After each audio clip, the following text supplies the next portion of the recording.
Hello. How you doing? I'm good. How are you? Good, good. Well, You, I say I'm good. I'm you not look good. good. You sound good. You I probably have don't feel fuck good. I have fucking COVID. I'm far from good, but I'm here. Yeah, good. Got 2 feet and a heartbeat. Yeah, thanks for joining. Are you sure you're okay to like join in and you sound good? Yeah, dude. I'll cough. I will warn you now. There will be sporadic bursts of that, but we'll get through it. I just gargled with 59.9 cast sample of Glenord. There you go. So, That'll Hey, cure so everything. what's up, Matt? how you doing? Going back to dinner. I heard your voice. Just want to say hello. I'll be back in two. Cool. Yeah, Enjoy. I got over the flu. I have a cough that keeps lingering as well, but it just like I'll get a coughing fit for like a minute and then it goes away. Yeah. Yeah. I had bronchitis before this. The bronchitis went away, and then I got COVID the following week. Oh my gosh, like bronchitis is a sign of COVID. That's like bad. Yeah, sorry, man. Yeah. Um, Wow. I get Could be worse. I get bronchitis, here and there sometimes, and it's the worst thing. You can't sleep. Do you get that thing where it drips and you can't sleep, so you cough and you wake up and you just can't sleep Yeah. at all? Yeah. The phlegm alarm clock. Yeah. Yeah. Yeah. Just when you fall asleep, you cough, you wake. It's the worst night's sleep ever. Um, but then what's funny is you do eventually fall asleep and you wake up. You're like, oh, I feel decent until I start like coughing the phlegm out in the morning. Like you feel like 10 minutes of Yeah. decency. As soon as you Um, rise from your grave, it's hideous. yeah. We have so we I don't know, sold like 23, 24, 25, tickets a group. There's a lot of people out.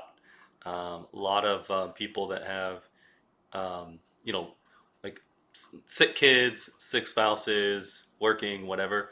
But I know a lot of people still show up, but it is recording, as you know, so it'll still be beneficial and everything. But it's just Well, tough. Like as soon as COVID hit, like it's tough right now. these are strange days, my friend.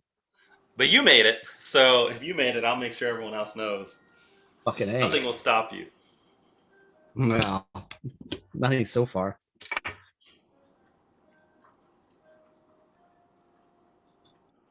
Let's see here. All right. How many people are in the waiting room? No, nobody right now. Oh, okay. It's not gonna be just us three. Trust me that. But Well, I'm not doing we anything have else. so we have like groups of people where it's growing. Like the last event we did was the whiskey show with Billy Abbott. Oh, yeah. Uh, we sold out. It sold every last drop. It's just break even. We're not making any money or anything. And um, but I didn't get these bottles until like 2.5, 3 weeks ago. So Where did you get trying them to then from? bottle, ship, all that. And so, it is what it is. Where did you get them from? Whiskey exchange. I Oh, you got actually, them from other 700s? yeah, yeah, Okay. The Perno exchange. yep, that's right. Nobody asked that question to Billy when he was on. We're nobody was afraid to ask him. He was going to answer anything, but it's a sensitive topic after the Yeah. master of malt stuff. Mm-hmm.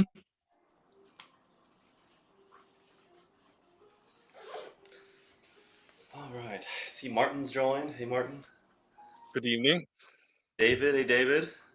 Hey, David, you got in, so good thing. yeah, Like everything thank went. you. Let's see. There's Amanda signing in. Here comes Jamie. Hey, Amanda. Good to see you again. Greetings. Let's see. Hey, there's Jamie. Hey, Jamie. Hello. We got Valentine. Valentine just logged in. Right. Thank you all for joining. We'll get started in a minute. I think one thing I was going to tell you, Ewan, everybody Mm-hmm.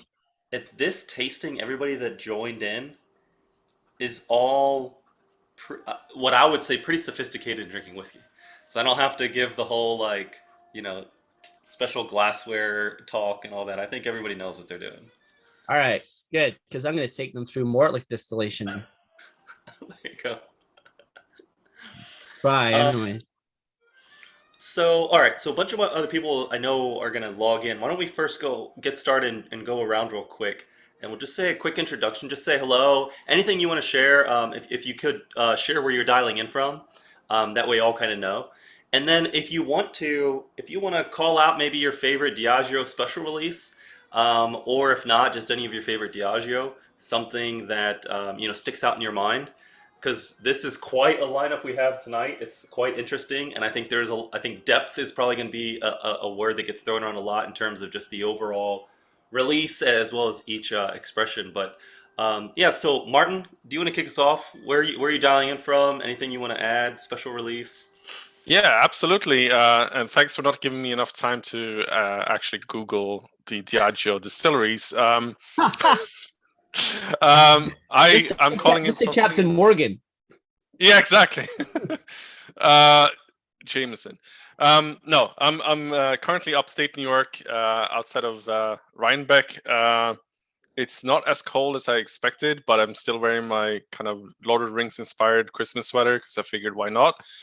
I do really like peaty Islay whiskey, so from Diageo, the likes of Lagavulin, and also not from Islay, like Talisker is super interesting to me. So I'm really looking forward to this. Nice, nice. And I'm going to turn Martin's camera off because his sweater is burning our retina. So thank you, Martin. You're not scared of the Eye of Sauron? Is that what it is? It is. Yeah. I haven't seen that for a while. David Tepperstein. Hey, David. Very nice to see you. I know we talk a lot on Facebook and other places, and you probably see a lot of other familiar names and faces now too. But you want to share kind of where you're dialing in from? Sure. I'm in Phoenix, Arizona, and looking forward to this, enjoying it. Recently I got the Blair Athol 23-year-old special release, and I've been enjoying that. But obviously looking forward to a lot of these. I'm a big Lagavulin fan and Talisker fan as well. So Love it. It's Blair Athol. thank you. No, I appreciate it. I'm always trying to get Sure. pronunciations right. The brand home of bells in Pitlochry. Oh, the old Bells decanter. We did a Teenage event last time, and I think there was 18 of us that tried to pronounce it. I think we all got it wrong. Maybe one person had it right. I don't know. It was close. One person got it right. What about Manickmore? How do you pronounce that one? Manickmore. Okay, close. All right. Yeah, you're close. You just have to do that angry cat. Manickmore. Well, good to see you, David. Amanda, great to see you again. Where are you dialing in from? Any Diageo special releases or Diageo you're fond of that come to mind? I'm dialing in from Washington, D.C. I don't know enough to say any of my favorites. I just, like everyone else, I enjoy Lagavulin a lot. So Nice. What's your cat's name, Amanda? this one is Cooper. Cooper? Yeah, Is and it- there's another one around. His name is Cole. He's a lighter color cat, so you might see him too, depending. Oh, nice. I live in Annapolis. We're very close. Oh, right on. Cool. Very nice. Thanks, Amanda. Valentine, really good to see you. I know we talk a lot in groups and whatnot, but great to see you. Where are you dialing in from? Oh, wait, I think you're muted. Or you're not muted, but we couldn't hear you. No, wait, you're definitely muted now. Hold on, maybe it's me. Is it working now? Yeah, there you go. There you go. Okay. Yeah, so I'm dialing in from Madison, Wisconsin. It's finally nice to meet you. Probably a couple of my favorites have been last year's Lagavulin, the 12-year. And I also enjoyed the Collectivum 28. I just thought that was a unique idea, and that it turned out way better than I thought it was going to be. Yeah, I like that one too. Awesome. Olaf has a bottle that I've been trying to get him to open for a while. It's still not open yet. I'll keep working on it. Olaf, do you want to? I called you up. You want to share? How are you doing? Where are you dialing in from? And I know that you talk about special releases all the time. What's a special release that comes to mind for you as well? Sure. So dialing in from Manhattan, New York. Can't say I had a special release that disappointed me. It's always good. I think my favorite is the Convalmore 28-year-old. When I got it for 150 euro, it was the most money I've ever spent on a whiskey. And now in hindsight, it's probably a pretty good deal. Did you try the 36, the Convalmore 36? I have not tried it. Yeah. Oh, then you Is that the should. 70 Is that the 77? I think so, yeah. Yeah, that was my favorite. Great to see you, Olaf. Will Hernandez. Hey, Will. Nice to meet you. We're just going around. Where are you dialing in from? And is there a Diageo special release that comes to mind that was one of your favorites? Yeah, hey everyone. Dialing in from Seattle, Washington. So it's still technically business hours, but luckily it's a Friday. Honestly, I've not tried many of the Diageo special releases, so I'm excited to try some of these. I'm sure in some of the groups I'm in, I've tried some of them, but probably didn't realize they were some of the special releases. Very nice. Yeah, well, you definitely have a favorite after the night. Yep. And that's something else that'll probably come up in this conversation as well, is that if you go through the years and look at all special releases, you see a lot of expressions. You're like, oh, I didn't know that was a special release, but I've definitely had that, and that. So I'm sure that'll come up as well. Yep. Jamie Plato. Hey, Jamie. How are you doing? Hello. I'm calling from San Francisco. And let's see. Well, with Diageo, I hadn't known they were Diageo at the time, but when I was first exploring peated Scotch, my wife and I would argue about whether we liked Oban or Lagavulin more. And it was back in the mid 90s. I probably settled on preferring Lagavulin overall, and the 12-year special release is one of the things I look forward to every year. Fantastic. Yeah, looking forward to this year's as well. What else do we have? Harold Hahn. Hey, Harold, are you there? We'll come back to Harold. Matt Lauren. Everyone knows Matt. Hey, how are you guys? Good. I'm calling in from Oceanside, New York. I remember Manhattan well, Olaf. Not so long since I've been there. And looking forward to the tasting. As far as the special releases, Ewan got me hooked on one back in 2014 at the end. I went into a class where they were pouring, I think it was a 37-year-old Lagavulin, a Broa 35-year-old, and a Port Ellen. And I went in thinking for sure I was going to walk out with one as the favorite. And it was the Broa, which I never had before. I asked him if I could find one, and he said, no, they're all sold out. And then 6 months later, I walked into Benny, Chicago. They had forgot to post them online, so they still had them all. And since it was over a year since it was released, they didn't enforce the one limit. So I am sitting on a case of my favorite release, and I got a case discount. Talk about lucky. So that's a good one, and I'm looking forward to trying these tonight. Was that Brett Pontoni who sold it to you? It wasn't Brett himself, but I went. It was funny. I went to the store and I said, I'd love to pick this up. Is this the 2013? And he said, yeah, pulled it out and everything. And I said, can you ship it to me? And they said, no, in order for us to ship it, you have to buy it online. And I'm like, it's not on the website. That's why I'm asking if that's what it is. He's like, oh, that's probably why it's not sold out. I'm like, do you have any others? And I got a case, and 2 guys in the UK got some, and some people in California got some. And that was when you could still ship interstate. So I moved all his inventory in one day, but I took the first case before I told anyone else. So good day. I love it. And it's delicious. That was the seaweedy one. So I really like that. It was a dirty brewer, as they call it. Yeah. Nice. I have some of that. Well, Harold's eating dinner. He'll be back in a bit. And if anybody else joins, we'll make sure to embarrass them when they actually show up. But let's get started. Thank you so much, everybody, for joining in, getting a sample set. My name is James Walton. You've all met me before. I have plenty of favorites of special releases, too. The one that comes to mind recently is this Teenage 17. I actually really like this. It wasn't the favorite of the night, I don't think, from the last big tasting we did for those of you that joined. But I've always really liked this, and I do see it in bars here and there. Nobody ever orders it because they don't know what it is. And so I've got to try it many times at different kind of oxidation levels. and it does change. I like it when it's about right here, like when people have had it open for a while. But super looking forward to tonight's lineup. I sent the lineup in the chat, Ewan. I saw that. So it's there. If you want to adjust anything as we go, feel free. But we'll follow your guidance here on that. We're locked in. We're good to go. Locked in. There you go. Final answers.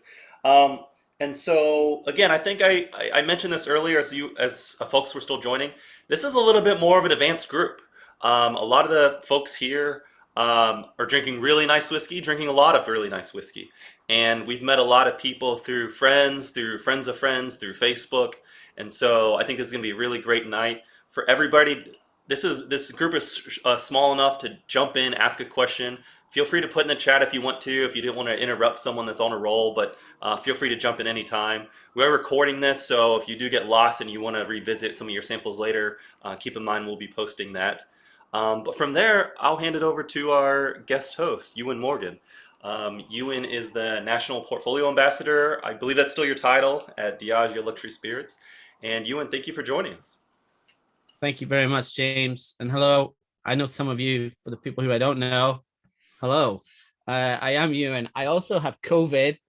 So if you hear me coughing and spluttering throughout the course of this, it's because of that reason. So apologies in advance. I have made a deck for you all. So there's a good amount of detail in there, including some tasting notes in there. What I would say about some of the tasting notes is that I did not write them. Dave Broom wrote them. Myself and Dave Broom typically do not agree on certain things, and I will highlight those as we go throughout this. We have fairly heated discussions about tasting notes. I write the ones for the US. He writes the ones for the rest of the world, and we're using his tonight so I can make fun of him. But I do have a deck, and what we'll be doing is going through these in order. So you guys saw the list there that James put in the chat. We're going to be going through the lighter Speyside ones, unpeated, and then we're going to start to move. Once we start to get into Oban territory, then we're going to start to see 10 ppm, and then we're going all the way up to 35 ppm, obviously with Lagavulin and finishing with the last two, and that's the order we're going to do it with. I hope you have water. If you do not, go get some, because we're going to be refreshing palates as we go through this. Also, some of these whiskies really do benefit from a little bit of water, and we'll talk a little bit about symmetry as we go through there as the first cough of the night. All right, you're going to hear me getting more gravelly by the end of this. I sound like fucking Barry White by the end of this. All right. Well, every time you cough, we all have to drink, so that's going to be the going. Oh, really? You're all going to be smashed by the end of this. All right, so without further ado, I'm going to share my screen if that is okay. What I'll do is I'll go through each of these individually, and then I'll stop my presentation. We'll taste the whiskey all together. Then we'll do the next one, rinse and repeat until we've done all 8. And then if anyone has any questions at any point, don't wait, just ask. This is a fairly small group. You're all nerds. You can ask me the nerdiest questions you can possibly think of. And I don't care. Let's get into it. All right, so I'm going to share my screen. I do have a video at the beginning of this that our wonderful snazzy marketing departments have made. So, all right. Can you see my screen? Yep. Jan? Good. All right. If you want to follow me on the Instagram, that's my Instagram handle. I'm obliged by our marketing department to tell you about that. I really don't care if you follow me or not. Okay. So let's get into it. Here's a video. Be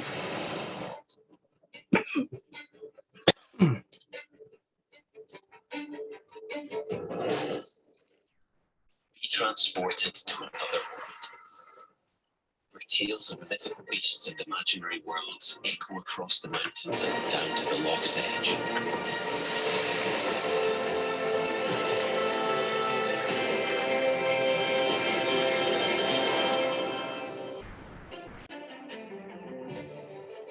Pour yourself a dram, let the untold be told, and your legendary tasting journey begin. The Legends Untold Collection. Join the journey. All right. So you probably saw the virtual reality component on there. That comes with every pack. there's a QR code on the back of all of the packs that explain the mythological stories or beasts that are on the packaging. And you will open it up on your phone, and then it will actually take you through the story, and someone will narrate it. And there's a lot of really expensive animation in there as well.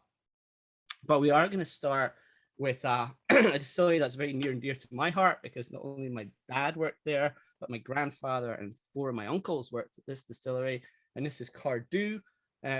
So you can see here, I've put in distillation year, cask type. We'll talk a little bit about cask type, but you can ask me questions about those as well.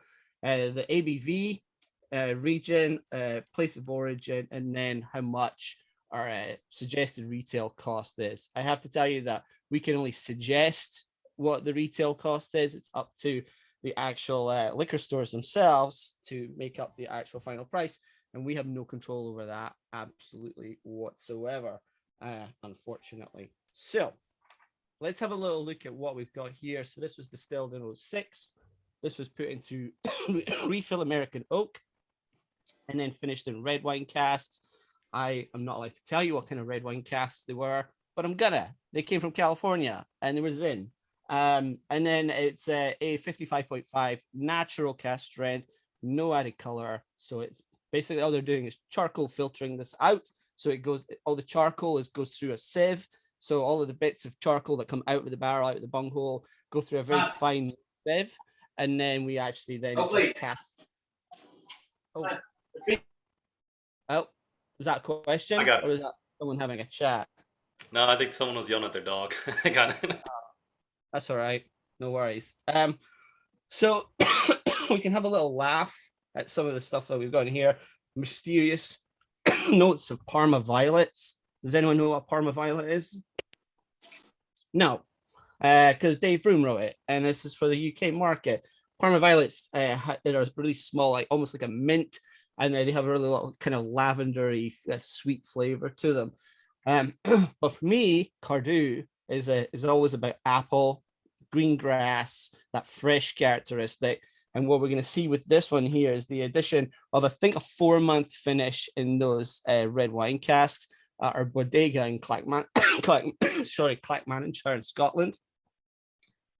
So I'm going to stop this so we can all taste it together. And that's the way I'm going to do this, because I want this to be a little bit more interactive than these normally are. So let's all together. I've only tasted this twice before, so this is like only the 3rd time I've tasted it. Let's all together have a sniff. And thankfully, I didn't lose any of my sense of smell or taste. Otherwise, it'd have been SOL on this. But let's all have a little look at it.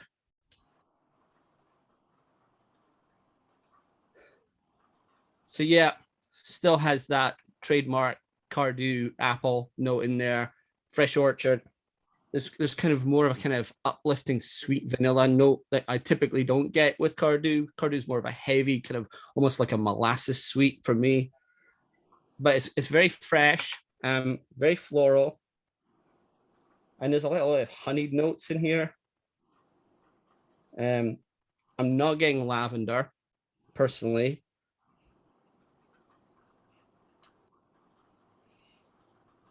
And let's all have a little taste. Slanger. Slan.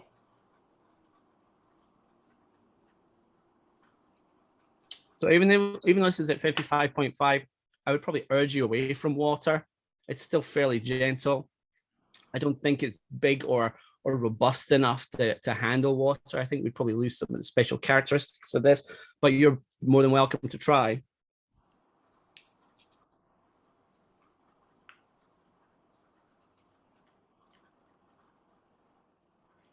Yeah, it clings to the mouth really well. It's Really good. But mid palate to back palate, certainly at the front, you're starting to get more of that tannic characteristic, that kind of graininess that you would expect to see. There's a little bit of a peppery spice that will start to build towards the front of the palate, and then it starts to get quite juicy towards the end of the finish as well. And again, just at the very end, you get a little bit of pepper. You do have a little bit of that sweet characteristic coming through back again, but it's mainly that apple I start to see again. So the apple almost comes 360 on this one, but very delicious. Not the longest of finishes. it's a bit of a flash of flavor. So it's kind of like an apple explosion with a little bit of complexity to it, but very pleasant. If I was to score it, and I don't really score whiskeys, I would probably score it up in like the 7s, maybe. Not the best Cardew I've ever had by any means. I think Cardew lends itself better to finishes, more on the sherry end of the scale. So the red wine one is definitely added a different dimension in terms of that tannic characteristic. But what was all the saying? Nose is very nice. But I'm going to open up the chat so I can see. Can't find those Parma violets. No, me neither. The eternal search for Parma violets. So it'll probably be the title of Dave Broom's autobiography. But there you go. Don't get too much of that in there. But what I am getting is apple, and then tannic, and then honey, and then towards the end of it, that sweet vanilla, a little bit of oak, a little bit of pepper, a little bit of spice, and then apple again. So very nice. I think they could have finished it a little bit longer if it was me. It's Craig Wilson who blended this out. He thought it was perfect at this stage, but he has to think about mass consumer, not us, not the people on this call, basically, who go into the minutia of our liquids, and then we analyze like finish length and texture and temporal dominance and all of that nerdy jazz. So it is very good. What do you guys think? If you were to say, would you buy it? I personally would not. I'll be completely honest. Even $150, I don't think I would buy it. And this is me. I work for Diageo. I'm supposed to tell you to buy all of them, but no, I would. I think the Cardew 18 that you can order from the Whiskey Exchange is a far better dram, in my opinion. Now, Ewan, is a Cardew wine cask finish expressed on a label common? No, it's the first time they've done it. We've done wine cask finishes before, where it's been part of a cask makeup. In fact, if you've ever tasted Oban Little Bay, that's when we first started to do wine cask finishing. And wine cask was just part of a very complex cask makeup. We were using some sherry cask, some Oloroso, some ASBs, some hogsheads in there as well as wine cask. Here's a label for anybody that wants to see. And Glen Ord was our very first distillery we started to do wine cask experiments with 18 years ago. Yeah. All right. Why a Zin cask? Because like Zin is like, Zin goes good with everything. It's like if you don't know if someone's serving fish or meat, you're being like a Zin because it goes well with everything. But for whiskey, was this experimental? Do you know, or is this intended for a very specific reason? So they said that they didn't want it to dominate the palate. They said they still wanted to have the character of Cardew to be the core of it, and they didn't want the wine to take over any of the special characteristics of Cardew. So they went with a fairly easy choice, a fairly less punchy wine, whereas in my opinion, they could have picked something with a bit more character. Certainly would have helped the finish. But I think either the length of how long it was on the wine cask, or the fact that it shows a simpler wine, does make it not as prudent as it would have been if they went with something heavier. So if that was what they were going for, they succeeded, I would say. Yeah, they succeeded in fulfilling the brief. You're right. Yeah.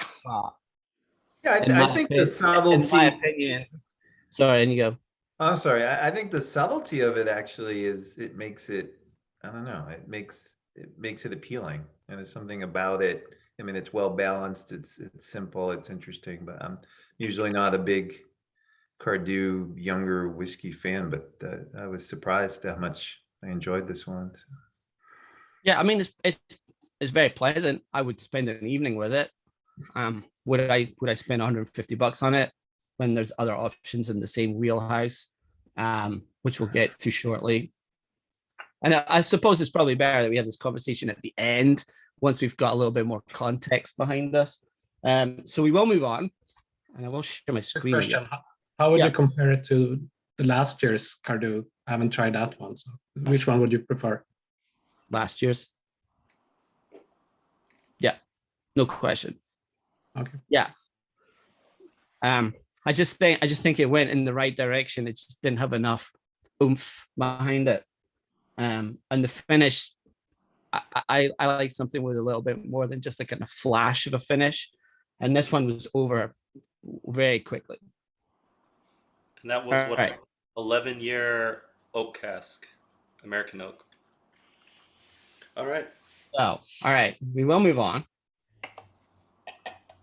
Now that we got that out of the way, Yeah, that's why we started. All right, let's you know. You can see why I started with that one. Okay, so here we go.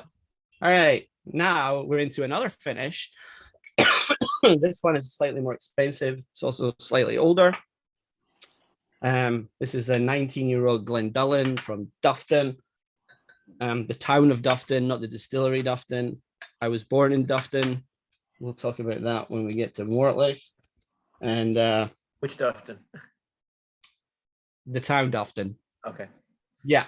Yeah. And it's very confusing. Some people are like, what are you talking about? Are you talking about the town or the distillery? In this case, it's the town. Again, these are all cask strength.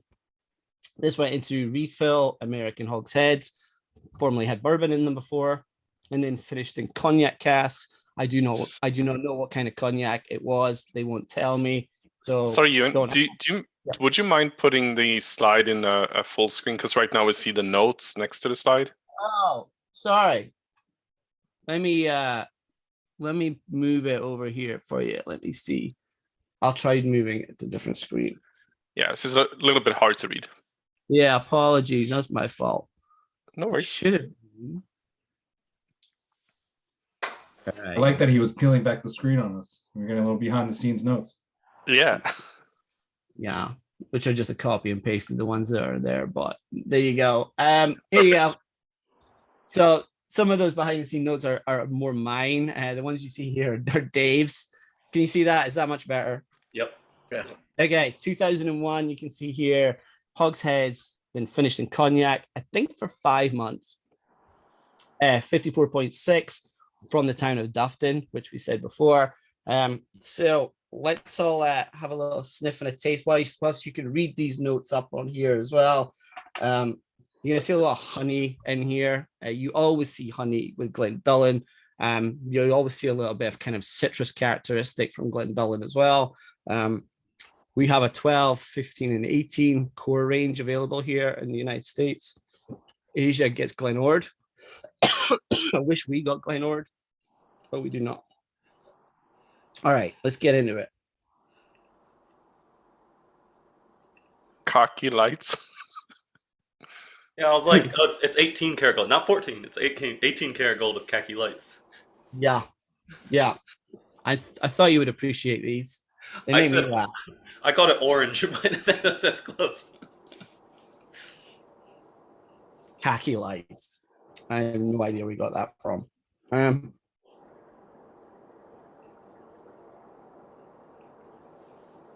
Okay. So now you've had a chance to laugh at those notes.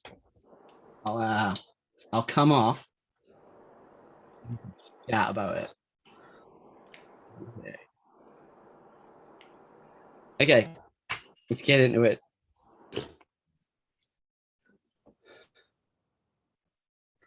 I wouldn't say it has the biggest nose. I don't know if I get crystallized Angelica. I don't think I've ever smelled crystallized Angelica. But I do get that apricot in there.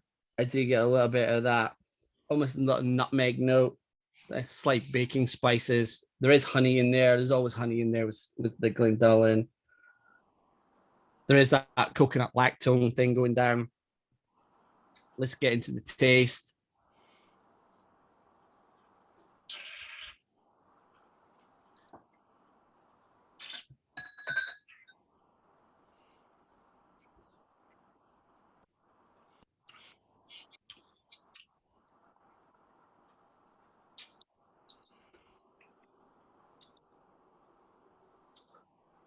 Much longer finish, obviously, on this one. A little bit more viscosity. I'm getting a little bit more of that a slight tart note to it, almost like a red currant note that's coming through from this one. That honey, obviously, the omnipresent honey of Glendullan. And then in here they're saying like hints of a grape spirit. I personally don't get that coming through from it. But anyway, be interested to see what you guys think about it. I'll jump. I mean, the finish on this one is clearly a little more evident than the Cardew. I'm definitely getting a lot more the brandy notes on this. Haven't had a lot of the Glenore before, so I can't speak to the spirit, but definitely a lot of dried fruits, apricot. You said a dusted something, some sort of peanut was on there. Definitely getting a lot of that. Little hazelnut. Yeah, there is this kind of distinct nutty note behind it. Matt, seeing you getting a little note of subtle leather. You will actually get that with a lot of American oak cast bourbons and scotches as well. After a certain amount of time, you will get a leaching of a different spirit, a different chemical compound. It's called a rose ketone or beta damascenone, and it has that cherry leather note that you will pick up on those older whiskeys. So that's definitely coming through from this one here. But it is refill, so it's not first fill. So it is a subtle characteristic. There's a little bit of spice in here too, a little gingery note. I think Dave mentioned ginger. That's probably the one thing I did agree with him on these notes. But very pleasant. Did it blow my socks off? If I was wearing socks, they would still be firmly on. But I'm not. But it's good. It was good. I liked it. What did you think, Matt? I was getting a lot of fruit notes as well. Yeah. I've had a few cognac whiskeys over time, and I'm definitely getting the standard. It's like not necessarily orange, but orangey types of fruits that you get with the cognac. Mm-hmm. Martin, when you said subtle leather, did you mean on the nose or the palate? A little bit both, but more so on the taste. In the middle of the tongue.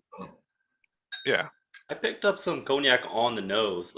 I think it's really difficult on the palate for me, but on the nose, there's something else there. Because like the Glendullan, when it gets to like I always like the whiskey. It's like 14, 15, 16 year, but Glendullan I think is very powerful still. Sometimes with that, there's still a lot there. So then it gets like 18, 19, 20. So this one looks like right when it was about to shift because it starts to lose that really like oomph meaty part after like on the palate. In my opinion, that this balances it there. So I'm actually really surprised and delighted with this one, actually, personally. Yeah, it's very pleasant. I think it's got a really interesting like milk chocolate note mixed with the fruit at the middle of it. So yeah, I was picking up more coconut personally, so I can see where there would be a similar connection there, that kind of creamy characteristic. And that's oak lactones, obviously, that are coming through from the American white oak. But it was very nice. I liked it. But my socks still were not blown off. I'll tell you when they are, though. Not that I'm wearing them. All right. I can see that. Okay. Ewan, one quick question. So, Sure. Bottle shape on these, is there any story background why these are always shaped in the same bottle versus every other bottle except for Mortlock? Yes.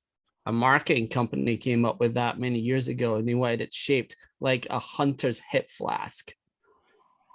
So if you go shooting in Scotland, you will see these curved hip flasks that people will put into their shooting breeches, and they based it off of the shape of one of those. Bartenders hate it because it's too wide. Yeah. And then they tilt it on its side, and it doesn't have any branding on its side. So, yeah. Arguably, they should have thought about that. And there's 3 Singleton, right? Ord, Glendullan, and Duff. Allthrusk. And Allthrusk. Oh, so there's... Yeah. So Allthrusk got retired from the Singleton line. It was the very first one, actually. So Allthrusk 1973 was the very first one. for Singleton. Diageo bought the brand Singleton. They didn't come up with the brand Singleton. And then after Osrusk, it was Glenord, then Dufton, and then Glendullan. All right, let's get back into this. And a whiskey that I know my socks might be in danger of coming off. All right. So this is a 13-year-old Mortlach, and I know that I love this one because I've had it a few times now, but I'll let you guys read through here. So virgin as well as refill. For those folks who don't know what virgin casks are, it's basically casks that have never been used for anything prior to Scotch whiskey before. It's fresh American oak that we then char at Cambus cooperage, and we put the whiskey into it. We started doing that experiment 9-10 years ago.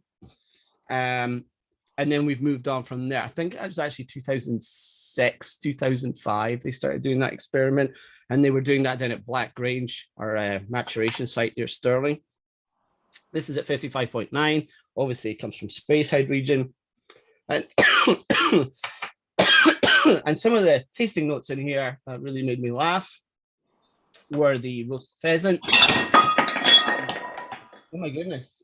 Did someone just fall over? The socks got knocked off. Oops, that's all good. All right. That was my socks flying off. And then if we look down at the finish, a fresh floral herbal note to light the deepening night. It sounds like James Joyce, but it was Dave Broom. So there you go. Now we've all had a laugh at his expense. And I did tell him we were doing this, and he said to be easy on him, but we're not going to be. All right, so let's all have a little look at this before I then get in and explain some Mortlach distillation to you guys. So again, virgin and refill, you're going to see a lot of vanilla in here, huge amount of vanilla. But at the back end of that, you have to think there's 3 different styles of whiskey going in here: a malty, a fruity, and then a heavy, rich, what they call meaty, powerful whiskey that are all then blended together. I'll explain it in a minute. But for me, pretty big nose, sweet, American forward, obviously.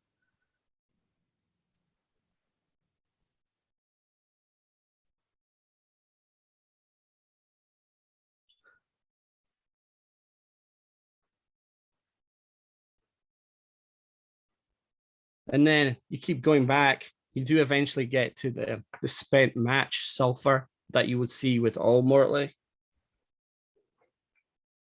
And so I'll have a wee taste.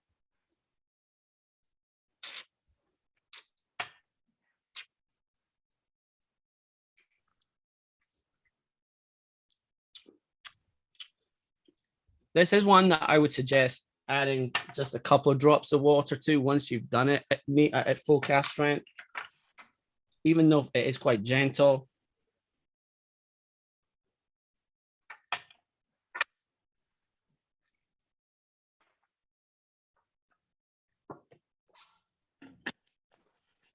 And what you will see once you've opened it up just a touch is more of that dessert characteristic, more of that kind of creamy custard is starting to come through now. Way, way sweeter. And then we go on the palate.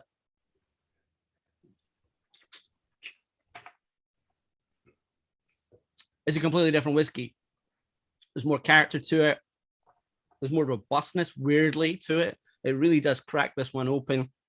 And it's a weird one for a whiskey that's only 13 years old to have this amount of complexity and depth just by adding just a couple of drops of water to it. The previous 2 we would have probably killed with water, but with this one, it really does open it up and turn it into a completely different animal. No pun intended, as they do call it, the beast of Dufton. Stands up to a cigar well. Yeah, it's a big whiskey. This is $125. So if I only had $150 on me and it was the first 3 whiskeys we tasted, I know which one I'd be going for straight away. Very, very complex. And I'm going to explain why it's complex. And just before I came on this, I was digging through our archives. I have all the Diageo digital archives here. And I'll explain something that I found just before we came on. All right. What about you guys? What do you think?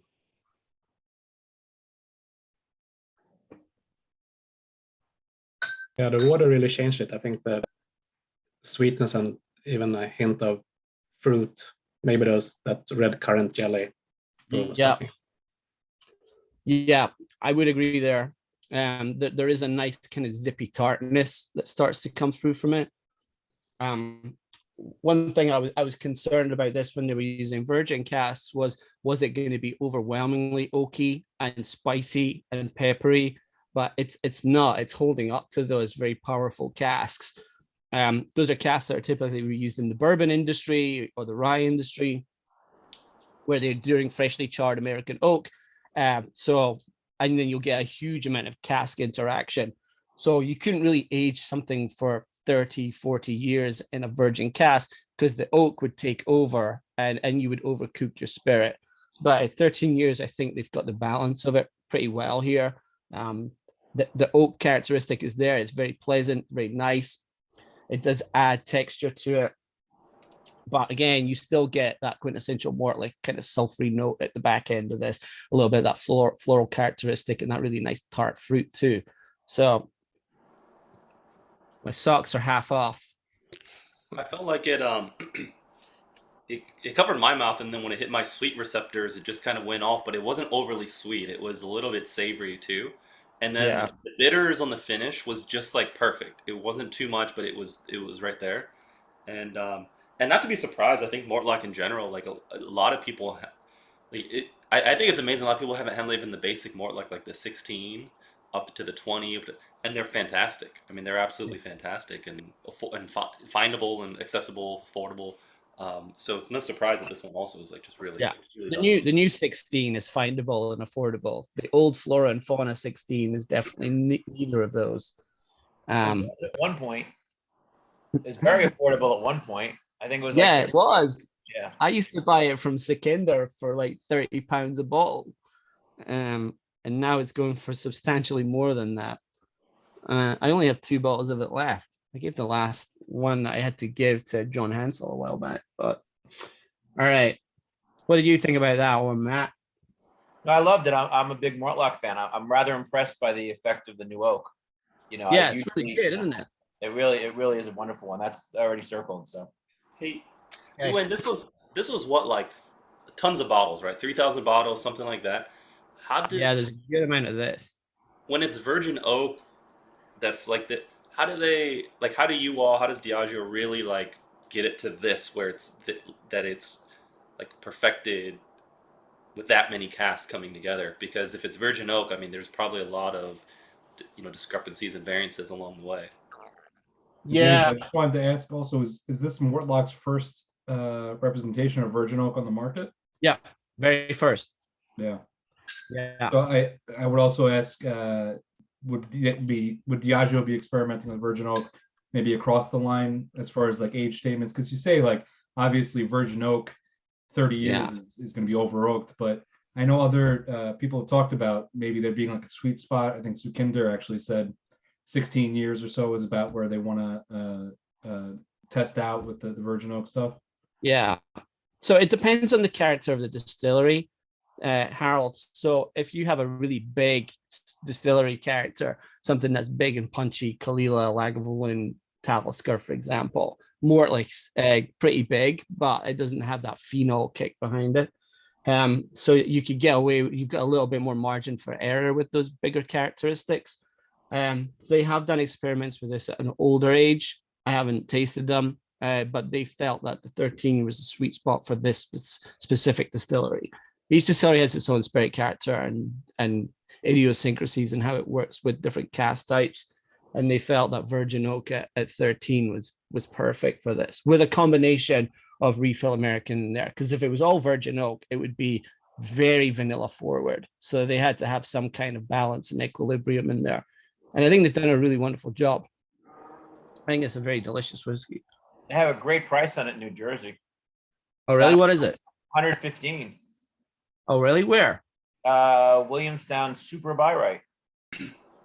There you I go. don't know if they ship to New York though, because it's illegal, but they may. Did you find that on Wine Searcher? Yeah. Right, I'll find it. Okay. There's a certain level of minerality that comes out after the water was added that I'm getting on the nose. I love that characteristic. Yeah. And when we get to the open, you'll really start to see even more of that minerality. That's where we'll start to see a really good example of that. All right. So let me get into this. I'm going to share my screen. I'll take you through something that non-internal people have never seen before. Pick up only, yeah. All right. Okay. I'm going to play a video that you have never seen. So, or I'll get in deep shit. Is this the Mortlock distilling process? Yeah. Mortlock masterminded a complex and unique distillation process that sets it apart from any other distillery in Scotland. Still in use today, the distillation process, dubbed 2.81 distilled, creates the iconic, thick, muscular, savoury spirit that defies the typical Speyside characteristic, and is why Mortlock is otherwise known as the Beast of Dufton.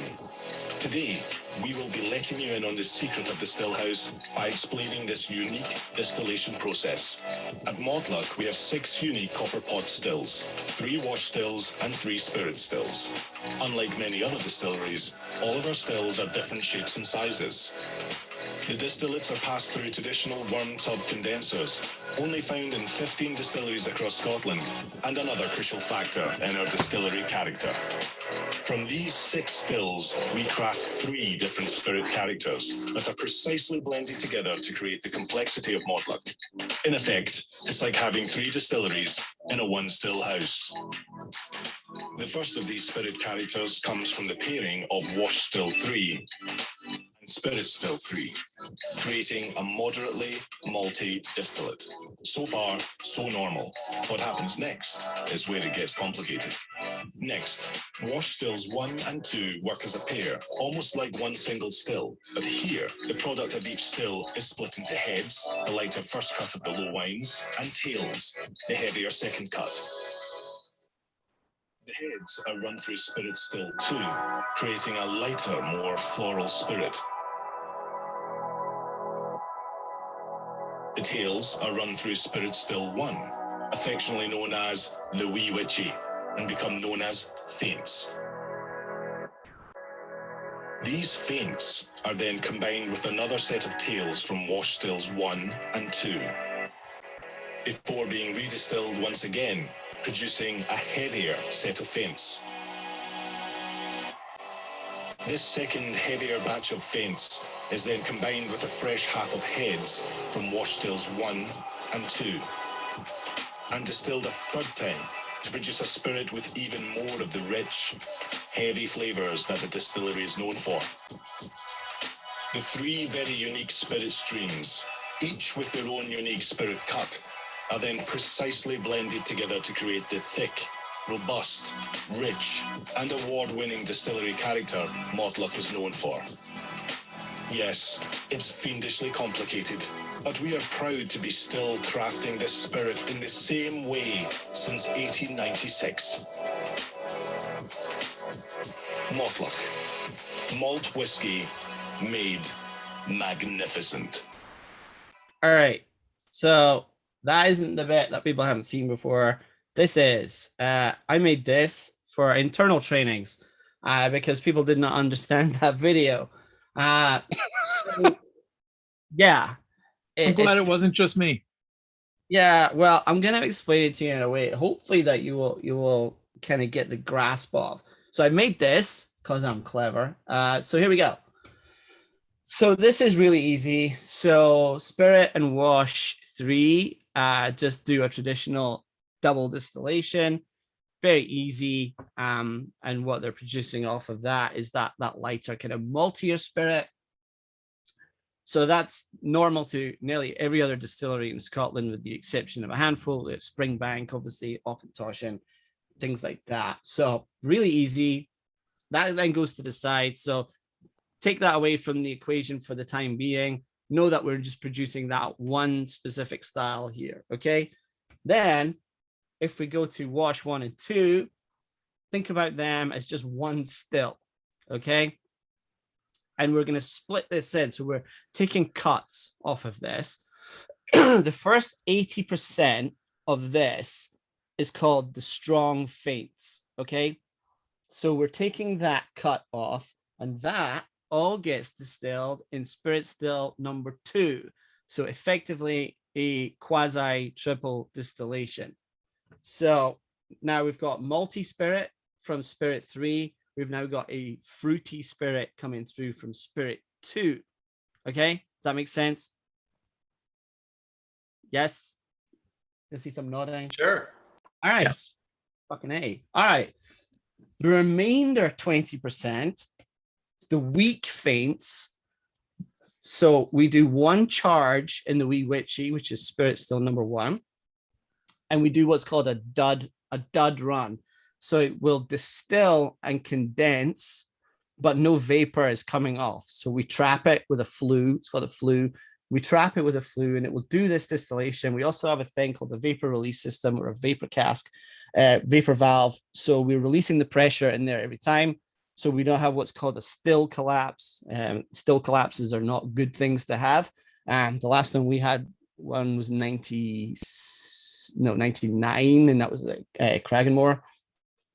Then we do it a second time with just the remainder 20%. So weak faints again will go into the wee witchy. Again, another dud run. And then on the third time, we're taking a combination of strong faints and weak faints. And those are then getting distilled in this concentrated still. So we've got tails effectively. So weak faints, and then strong and weak faints. And the third and final time, we take a spirit cut from this. This is that big sulfury, meaty, heavy spirit that we all know and love from Mortlake. So we have malty, fruity, meaty. Those 3 spirits are then combined, taken down to 63.5, and then that's what we put into cask. Does that make sense? So a double distillation, quasi triple, quasi quadruple, and that equates to 2.81. The other thing I would mention is we still use worm tubs, traditional worm tubs, with line arm going straight into the worm tub. We spray the line arm with water because we want a very rapid vapor change from vapor back to liquid. So we don't want a lot of copper contact. Copper obviously purifies. We don't want that purification. What we want is that raw, heavy, sulfury spirit. And that is chemicals like dimethyl disulfide, dimethyl trisulfide. They're called mercaptans. There you go. And this is the other thing I was going to show you. Let me pull this over. If I can move this down here. And then this over here. No one's ever seen this before either outside of the company. So Dr. Cowie in 1897 came up with this. Here's a letter to the Walkers in 1932. And there's me. That was you being the wee witchy. Oh, was it? Was that in Vegas? That was not Vegas. You were acting out the distillation process. Huh. I just thought the live process was fun as well as the photo. Sorry to interrupt, but no, you're good. Hold on. Can you still see me?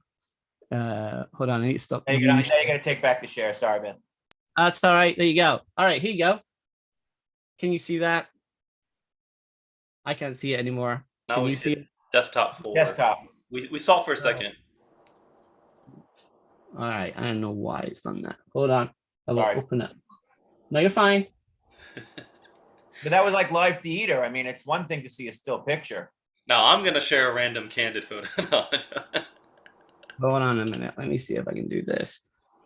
Again, I didn't show you this, but I did show you this. All right, I'm about to share my screen again. Okay, here we go. All right. Yep, So this was to the Walker family, 1932, about the Mortlake. And it says here that it seems rather extraordinary to us that Dr. Cowie destroyed all his books and various papers, which it was a way of him protecting the more like distillation regime, and that's why our archive do not have any images or any documentation as to how or where he got the idea from, because he didn't want anyone else replicating it. He destroyed all of his records, and I only found that today. So there you go. He was a little bit sneaky about all of that. Weird, right? Wow. Maybe he was visited by someone from the future. Maybe. I feel like my mushrooms just kicked in. I don't know what's going on anymore, but all right. So hey, Ewan, on your design, the diagram chart, does that mean that every cask is getting spirit from the 3 different spirit stills? Yeah. So they amalgamate all 3 of those in a specific ratio, and then they take it down to 63.5 in the filling store, and then that is then tankered away, typically to Black Grange, unless they're doing it on site, which they have warehouses on site. And then that's what then goes into cask at 63.5. So it is 3 whiskeys blended together. So it's a blend before it hits cask, which is very unique. Yeah. Are there still plans to expand the distillery?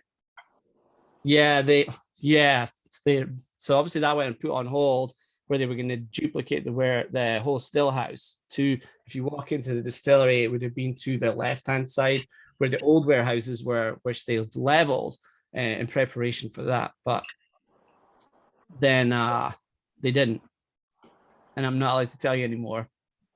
What's the deal with 43.4%?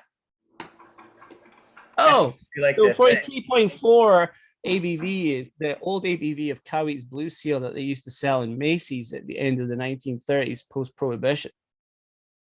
All right. I mean, like York House was the same thing. It seems like they always carry that through. Even the recent 20, I think, was the same 0.4. It's always weird. Yeah. All 3 of them, the 12, the 16, and the 20, are all at that same ABV, and that's just a nod back to how Mortley kind of got its foothold here in the United States. So Blue Seal, I think you've had the Cowie's Blue We did Seal, the York right? House. Yeah, we had the York House. That was the first wolf. Oh yeah, of course. At Keen's, is that where you had it? Yeah. All right. Hey, wait, Ewan, it looks like 1823 Mortlock. Does that mean that there's a big 200-year anniversary coming up? Yes, you would be correct. Oh, interesting. Any secrets? Any secrets? No, I have secrets. I'm not going to tell you them though. You guys are getting way more than most people would get, and I'm telling you, no one's even seen that fucking letter before. So, all right, we'll see it in 2 years, I'm sure. We'll see you in 2 years. Yeah, you will. If I'm still around, I'm gonna get fired after this. All right, let's get into the. Was that your letter or from the archives? Beg your pardon? Where'd you get that from? If you said if you're alive, was it from them or you found it? So we digitize everything that's in the archive. Oh, and I was just pouring through to see if I could find any kind of tidbits, and I found that, and I'd never read it before, so I've sent it through to archive, because they've never mentioned it before either. I'll send you an interesting archive I have of them as well. Hold on, I'll send it over email. Okay, so this is Lochnagar. This is our smallest commercial size distillery. We do have a smaller one in Scotland. It's called the Pilot Plant. It's in Leven in Fife, but we don't produce spirit there. That's an experimental site. This is our smallest distillery, about 600,000 liters capacity. Used to all go into sherry butts. Now we do a combination of American casks as well as European casks. And you can see here, AO is American oak, EO is European oak. European oak, so Quercus robur as well as Quercus sicilis in here. And then American oak, obviously, is all Quercus alba. 57.5, coming from the Royal Lochnagar Distillery. I'm sure you guys have all had Lochnagar before. The 12, the 12 or the special edition. We have done special releases with it before. There's rare malts of it. Obviously, there's flora and fauna of it. One of my favorite distilleries. And this one is delicious. There's nothing really in here that we can laugh too much about, apart from talking about nimble freshness. I'm not really sure what nimble freshness actually means. But yeah, this is one of the ones. Oh yeah, mossy. I don't know. Personally never tasted moss before. All right, let's get into this. Oh, this is Right. This is 250. Yeah, Lockmaker are so 250. expensive. It's not. It is. It's because it's a tiny distillery. It's a very small output. All right. I sent you the letter from Macy's, Oh, I have that letter. the 1933. Yeah, yeah. Yeah, I have that letter. It's very cool, isn't it? Yes. So the name of the distillery, is that just a lake close to it? It's actually a hill.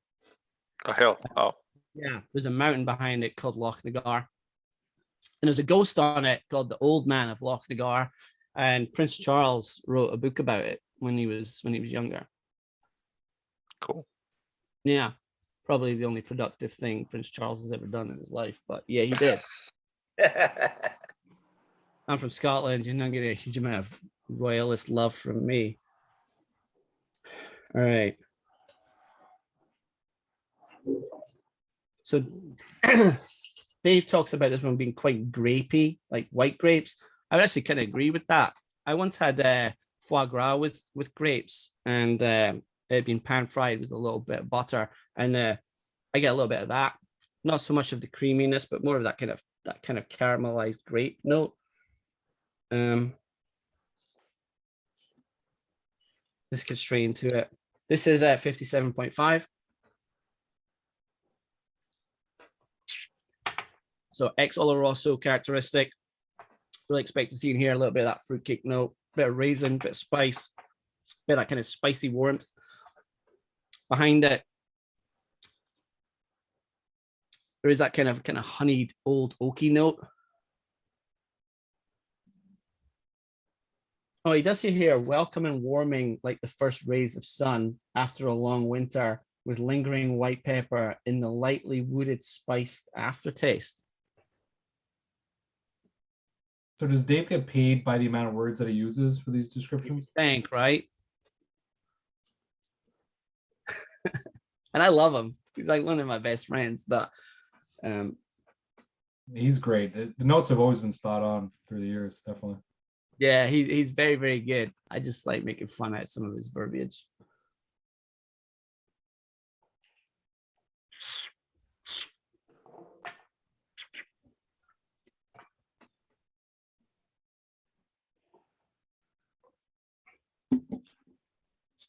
All right, guys, what do you think?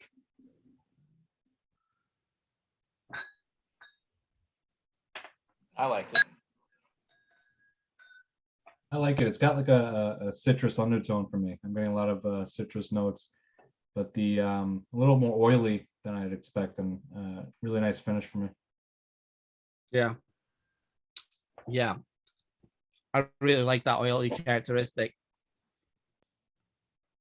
I think it's beautiful. I really like it.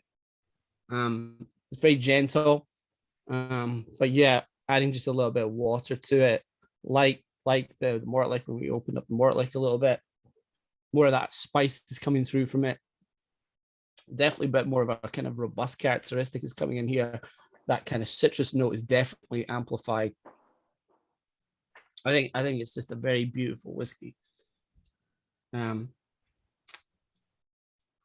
Finish is fairly subtle, but there's a good amount of characteristics coming through from it as well. That spice specifically, especially at the front of my palate. Yum. I think the fruit on all of these are different, but there's something very similar about all four of these, in my opinion. Like they all like are kind of, I mean, of course, like ABV, but like there's something very similar about these. Is there an intent? Is there something behind that, or is it just kind of coincidental that these all happen to be? I mean, not even all like. There's no sherry, of course, like cognac finish and wine finish and all that, but they're kind of like there's something about them that are very similar. Yeah. I think as we go through once we start to get to, well, the Oban is definitely different. But with these first few, there is a little bit of that kind of similarity, that same kind of DNA thread going throughout them. The Mortlick is probably my favorite of the bunch that we've done to this point. This one is probably one that I would sit and sip on all night. It's very pleasant. There's nothing that over dominates. And it does have a really nice build as you keep sipping it, and as you add water to it, definitely it transposes into a different beast altogether. But very well made, very well crafted. I think Dr. Craig Wilson, who created this, did a phenomenal job of it. And I love Lochnagar. Big fan. This is my favorite so far for sure. This one's really unique. Yeah, it's beautiful. Matt Lauren, our in-house cigar pro, how does this match up with the cigar? This one does as well. I mean, the last two are like brother and sister pours. I was surprised how comparable a Mortlock would be to a Lochnagar. This one has a pretty good balance to it too. I kind of noticed that a nice citrus and the wood and the finish and the ABV are all pretty nice on this one too. I apologize, my camera isn't working, even though I use it for work. Apparently, it's not working today, so I'm still here. Oh, thanks for joining, Clark. Clark, where are you dialing? You guys late. Where are you dialing in from, Clark? The Midwest, Iowa, Storm Central. Yep. Oh boy. You get to see some familiar names and now some faces as well. We're about almost at the half point mark, Ewan. Anyone else have any burning questions that they've been meaning to kind of get out there? Valentine, Will, Amanda, Matt Ryan. Hey, Matt Ryan. Any burning questions so far that have come up the last few drams? Which kind of overall, I was curious, what's the selection process for these across 8 different distilleries? Is it like one person going and kind of the master distillers at each place kind of have a selection of a few? What's the process there? Or is it kind of just master distiller at each place saying, here, this is our special release for the year? Yeah, the master distillers don't really get any say in it. Not to kind of peel things back too much and remove all the romance from it. It's really more down to our blending team. And this year it was assigned to one person. That doesn't mean only one person had any say in it. So Craig Wilson, who created it, sits down with our sensory panel as well as our blenders. So Jim Beveridge being one of them, but Maureen Robinson being key in the special releases every year. And what they wanted to do this year is make them more affordable. I know in previous years we've seen them go up to like fairly high dollar prices, with the Broras, Port Ellens, and all of those kind of things. I think that with this one, they wanted to have like more of an affordable selection of interesting whiskeys with cask finishing and obviously at cask strength with no color added to them. So Craig went and tasted many different whiskeys from all of our distilleries, picked some of his favorites, went to the panel. This takes a long time for them to do. It takes approximately 6 months for them to go through samples, pick the ones they like, and then they have to blend different cask types from those distilleries. There's a lot goes into it. And then a final tasting panel will go through, and then there'll be probably 3 prototypes. They will taste them, and then they will vote on their favorite of the prototype, and that's how they get picked. Yeah, it's a very interesting set this year. I mean, it's probably the most cost effective of the many special releases. There's one that's really expensive. The other ones are all in the affordable range, it seems. Yeah.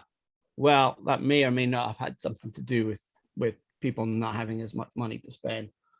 But that's out of my realm. But that's what I surmised from it, with the exception of the 26 Lagavulin, which is kind of up there. I thought it was to make it distinct from the new upper level one. They didn't want to have middle ground and upper. They wanted to have more of a spread. Yeah, they had made that decision before Cask of Distinction, to be honest. Yeah, so they will look at, although this is this year's special releases, they will have probably picked these whiskeys like 2 years ago. Okay. Yeah, and then Cask of Distinction obviously is now kicked in. For those folks who don't know what that is, we have Rare and Exceptional as well as Cask of Distinction, and they're like our our ultra high end whiskeys. So yeah, we now do segment them out. What about volume? Are they about the same number of bottlings per expression, or maybe I missed that as far as the data somewhere? But so with younger whiskeys, you're going to have a higher volume because you've got less angel share. So that's simple math.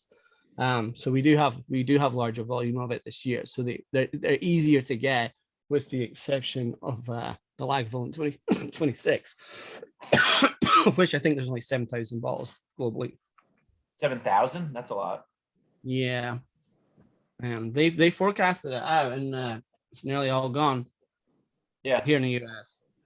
You won't be surprised to hear it's nearly all gone. So People right. are offering twice as much on some of the groups is seeking out.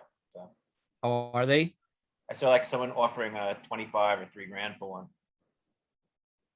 Or they could just go to the whiskey exchange like everyone else. All right. Here we go. Now we're going to get into the open.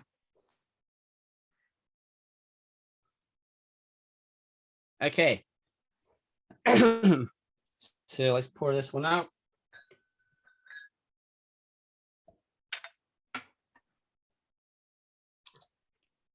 So you'll see here it says freshly charred American oak casks. I did ask what that meant because I'd never seen that verbiage before. And it's where they're taking in, rather than doing a rejuvenation, they're taking in casks from the United States. So casks that have been used in bourbon before, and then taking the heads off them and then doing another burn in them. So they haven't had Scotch whiskey in them before. They've only had, so think about this as a first fill cask, but they're doing a fresh char on the inside of it to activate it even more, get more caramelization. What they're looking for here is more wood sugars. And this really what we're going to see here is a good depth of those sugars coming through from this. There's a nice oily note to this one as well, which I really, really do like. And that minerality that James was talking about earlier on is another one that starts to kind of cut through with this one. So big on the nose, 56.2. Oban, our second smallest commercial distillery after Lochnagar. Only 7 people work there. It's also our oldest distillery, 1784, sorry.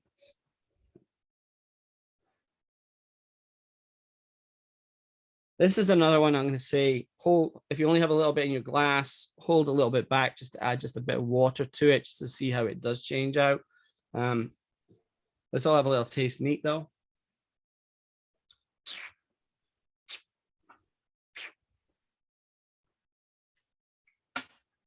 That's lovely too. It's really good. But I would say adding water to it just makes it a little bit more special. We're really going to start to open this out and see just what is underneath.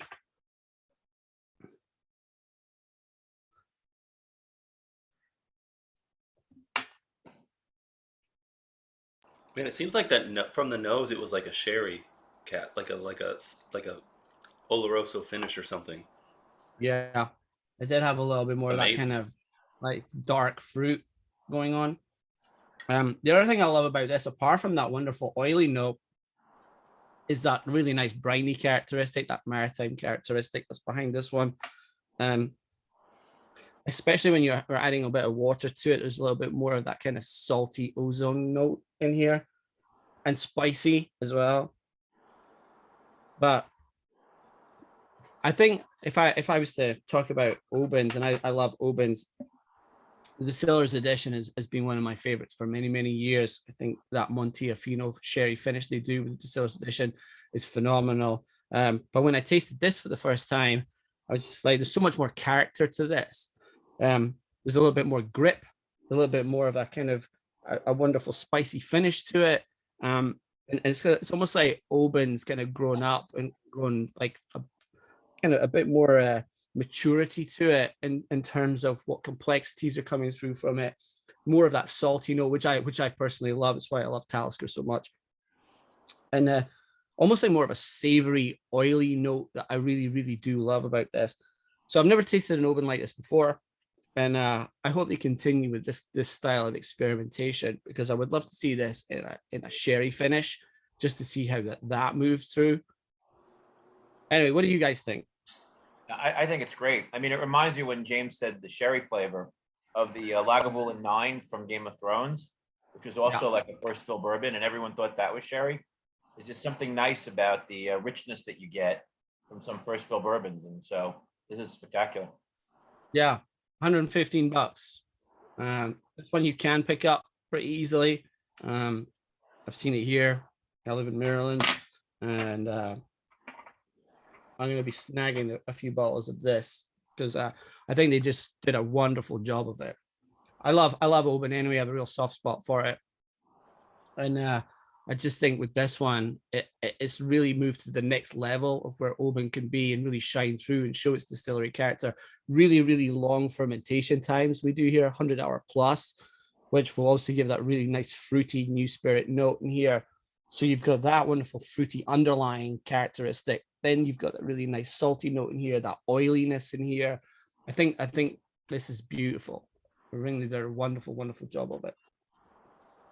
Is this a full maturation in those the freshly toasted American oaks? Yeah, full Yeah, life that's cycle, 12 years. That's just beautiful. I wonder what a finish would do, you know, if they wanted to take that even further, maybe with different statements in the future. But I mean, like Matt was saying, the almost Oloroso texture to it. I get just like sort of like a first fill bourbon, how it's just a little heavier on the American notes, obviously from the char, but it's really, really nice. It's my favorite of the night so far. It doesn't taste like a 12. I put it No, more it at a doesn't. 15 or an 18, and the price point is great.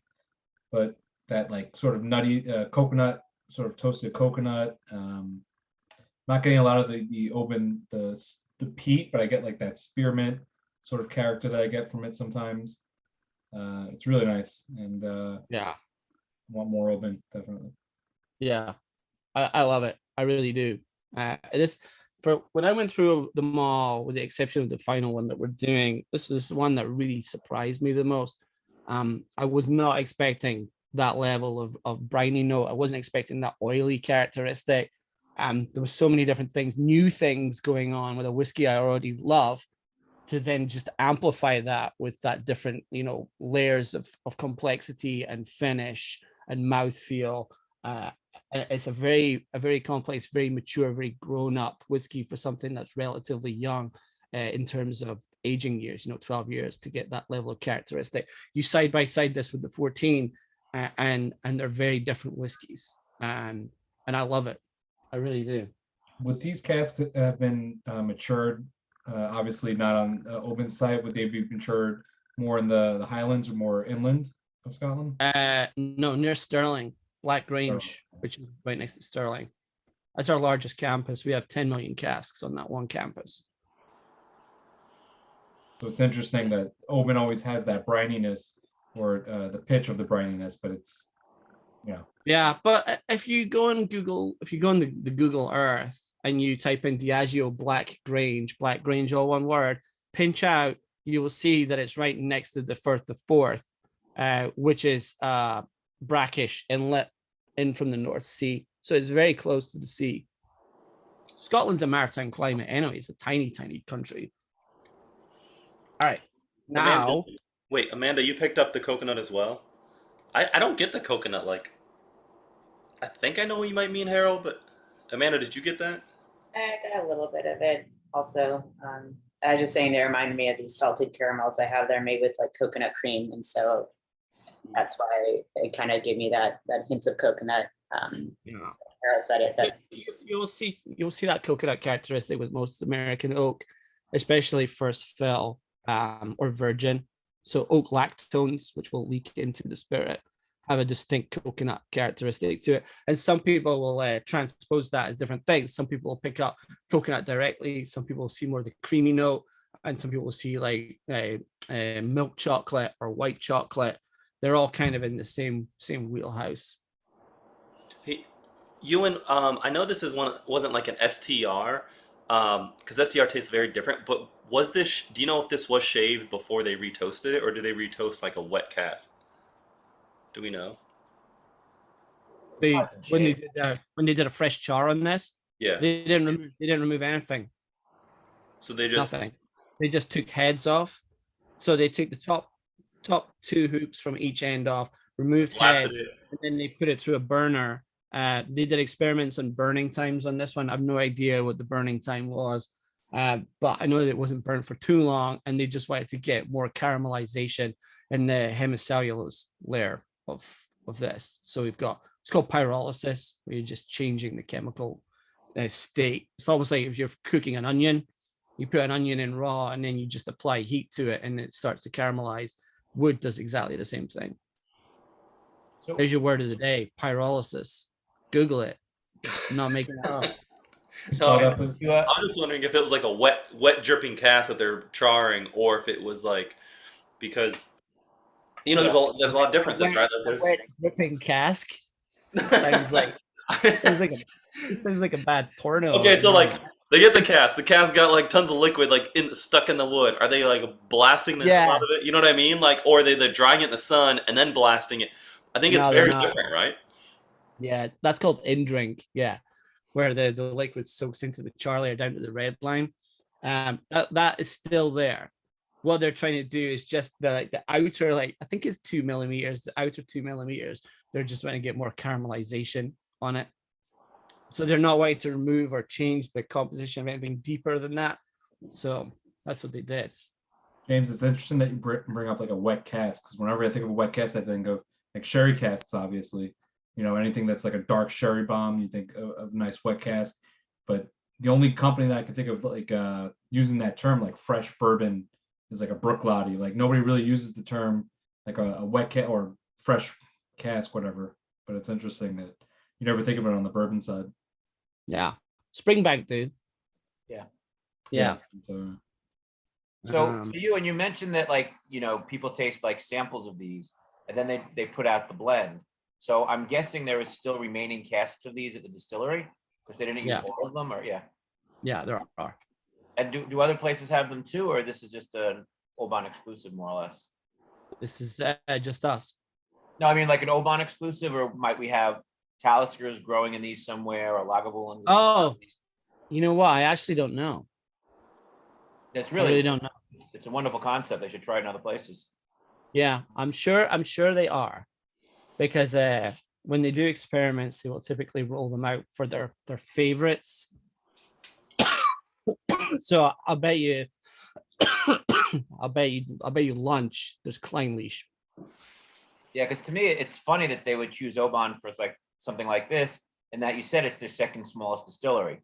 I could see, experimenting with Kalila, for example, because they make tons. So to experiment with something They also, again, not to get myself in trouble, we have specific distilleries they do experiments with. Glen Elgin being a really good example of it. They do a lot of trial liquids at Glen Elgin, Kleinleash, Talisker seems to also. Talisker for certain styles, charring styles. Yeah. And they will have a blender assigned to them as well. Each distillery has a blender assigned to it, like their buddy, and they're the ones who do the experiments at it. So a lot of the experiments at Glen Ord were done by Matthew Crowe. Teenanich is George Harper. Craig Wilson, I think, has got Othrosk and a few others. Jim Beveridge. I'd love an Othrosk in this. Yeah. I love Othrosk. All right, are we ready to move on? Yeah, Ewan, thanks for still hanging with us with your COVID and stuff. Thank you so much. You're doing a great job. I'm here for you. I promised him when he got to the peat he'd start feeling better, so we'll see if that's true or not. Let's hope so. All right. I'm a trooper. All right, here we go. Talisker 8. This one is a beauty. Not to spoil it for you, but I'm a big fan of this.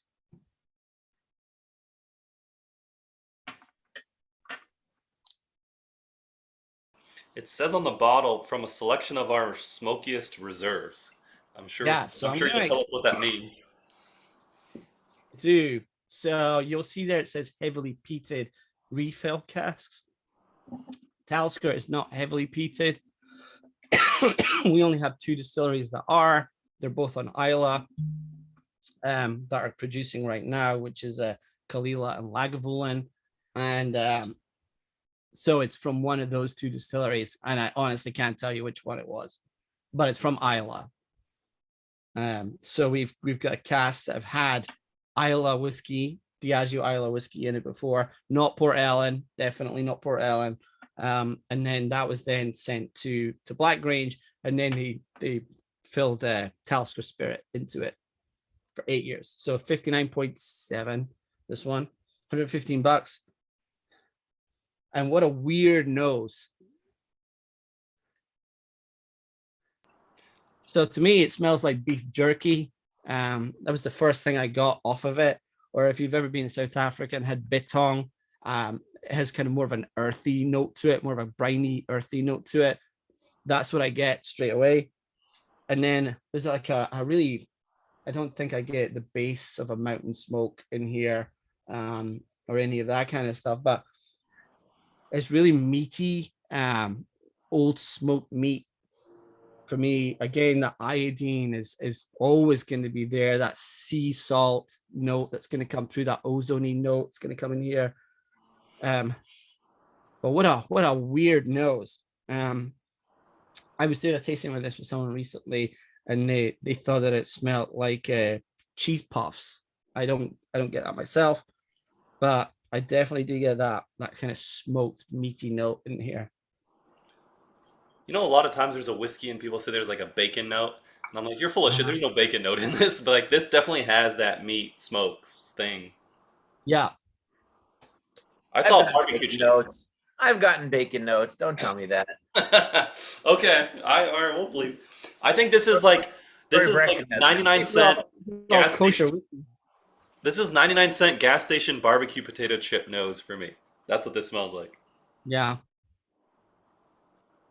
But it is so weird. It's such a meaty, smoky, weird note.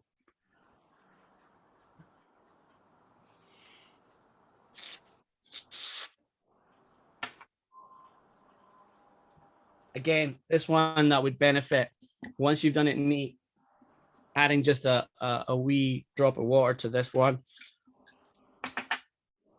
It's for an 8-year-old, it's out there.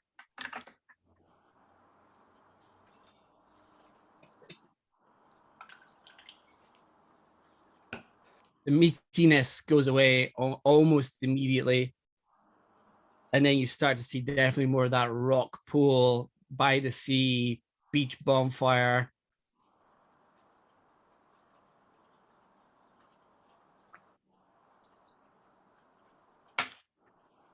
We have potato chips in the UK called frazzles. Has anyone been to the UK and had frazzles? They're shaped, but they're like, I think they're made from corn, and they're like little rectangles with like stripes on them to kind of mimic bacon. Again, frazzle on the nose, or that kind of really nice kind of beef jerky note. But with water, that gets pushed not all the way back, but certainly pushed back significantly. And you start to see the sea come back through again.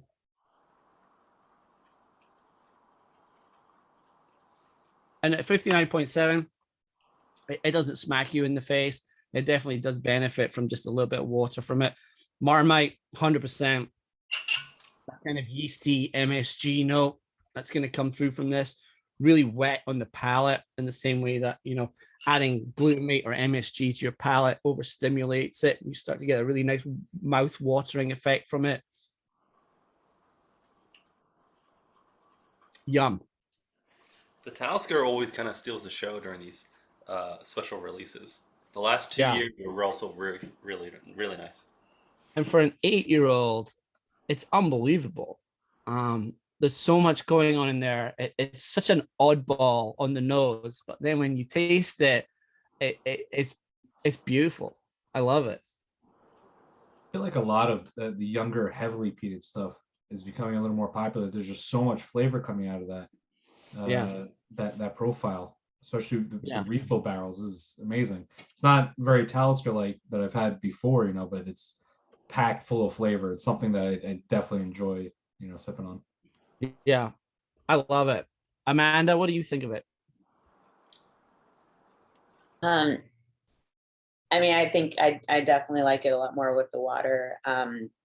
It kind of, the sweetness is still kind of surprising. It's kind of like, it makes you think of like, you know, adding brown sugar to barbecue type of thing. It's really good. Yeah. But what a weird nose. Not you, Amanda, the whiskey. Yeah, when I first nosed it, I thought, oh, this seems Talisker-like. And then you nose it again and I was like, what is this? This is Yeah. not typical Talisker. And Yeah. it's like It's- off-putting in a good way, like Springbank. It's kind of like, is like a weird thing, but good. No. I can't tell you how much I love Springbank. It's if Diageo could ever buy a distillery, I wish it was that one. And you know what? Again, full disclosure, we tried to buy it years ago, and Headley Wright, who owns it, sent us a very nice headed letterhead and stuff with 2 words on it. Can you guess what the 2 words were, David? Did one start with F? Fuck Yeah. no? Yeah. I knew there Oh. was no. It's whether it was hell no or fuck no. But Fuck off. Is, Ah. Yeah, I expected the O. Yeah. that's all it said. He's actually giving the distillery to Campbelltown when Yes, he passes yeah. away. Yeah, You gotta love which them. makes me love it even more. Yeah. All right. The hey, I'm still trying to figure out, is this a peated whiskey? Yeah. You know what I mean? 25 Like, parts. is it? Oh, it is. It is. Yeah. Regular Talisker. So it's peated. So it's peated spirit on top of peated casks. Yeah. And the peated casks, are they from Talisker or are they from? No, from Isla. From Isla. Oh, yeah. They're from either Lagavulin or Kalila, and I'm not allowed to tell you which. But they're guessing both 30. They're both 35 ppm. They're both malted at Port Ellen maltings, but Talisker only one gets of them. peated malt from Glenord. That's just one of them. I thought it was a combination. Okay. Yeah. But you know, you drink some whiskeys that were aged or finished in a peated cask. You're like, is this really a peated whiskey, or is this like a peated like flavor? And this is this is really special. Yeah, it's a weird one, right? I've never had that much of a meaty nose on a whiskey before. my socks are off on this one. Yeah, beautiful. My socks flew across the room. Amanda's cat's waiting for the showstopper. Yeah, he's not easily impressed. Yeah, he's been sleeping the whole time. Cat's just like, yeah, where's the Lagavulin? Come on. All right, let's move on. All right. Okay. We had This is this year's 12-year-old. So let's all have a little look at this one. 56.5 this year. All in refill American hogsheads, like every other year.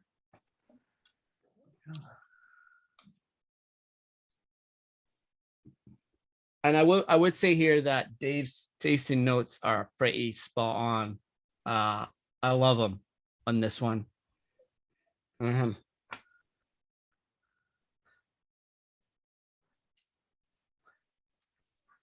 would also say that if you remember that slightly unusual nose on the previous whiskey, there's a distinct similarity on this one, which probably tells you which casks that they used on that Talisker. Although you didn't tell us that. I didn't tell you that. You picked it up yourselves. So you're all really clever. Every time you say that, it's like, we're gonna have to edit this video later. But you know, it's like a lot of work. Yeah, you don't have to edit it. I don't care. They don't watch that. Nobody's gonna watch it. No. And after the stuff that was said in Face Off, I'm not worried what they're going to say anywhere else. Yeah. Yeah, like I don't care. I've been doing this with Diageo for 11 years. I go away with a reasonable amount of latitude. Ewan, which number Lagavulin 12 is this? Is this like the 7th now in a row? Or? That's a great question. I think it's the 7th or the 8th. It's like a staple now. Yeah. As was the Kalila for a while. It's dropped off this year. Yeah, the unpeated. Yeah. Yeah. James, just text Matt Ryan. He knows the answer. They're using that for another project right now. Ooh. Yeah. That I definitely can't tell you about. Be interesting to try one of those in a peated cask, an unpeated in a peated cask. Yeah. Yeah, I just got a quick question. How do they select which distillery gets selected for these special releases every year? So again, the project is typically assigned to one person. This year it was Craig Wilson. And he went through a variety of different cask samples from all of our distilleries. And he was looking for ones that would fit within not only a specific price point, but also ones that had unique flavor characteristics or had been part of an experiment, which most of these have. This one obviously is not. This is part of an ongoing series, the 12-year-old cask strength. And what people love it, people collect it.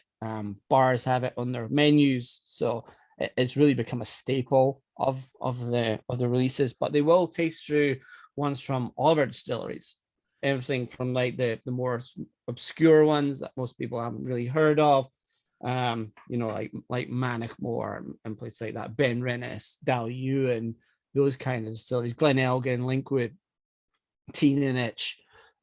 So they will go through these kind of like hidden gems, and then they basically come down with a short list of the ones that are the most interesting that will still fit within that price point. So that's really what they do. They look for a flavor journey that's going to be interesting, exciting, highlight the distillery's flavor profile, and something that they can really kind of play around with and experiment with, especially with the cask finish stuff. We're looking at the red wine cask finish or the cognac cask finish stuff, with the Cardew, obviously, and with the Glendullan. But with this one, they wanted to keep it, I wouldn't say the word prosaic, but they wanted to keep it more linear in terms of like, people love Lagavulin 12. They love the yearly releases. They love the different idiosyncrasies year to year, because you're dealing with an organic vessel that's going to give you different liquid, slightly different liquid, time and time again. So that's why this one is a staple, and that's why we see more experimental ones as we go through as well. So we should all have a little taste. Did that answer your question before I move on? It's funny that you mentioned Linkwood is one of the lesser known. It seems to be getting cult following these days. Yeah, as is Petit Veich, as is Convalmore. Yeah, and again, that's the beautiful thing about whiskey, is it's fairly cyclical, and people will like be obsessive over the core few that we all know.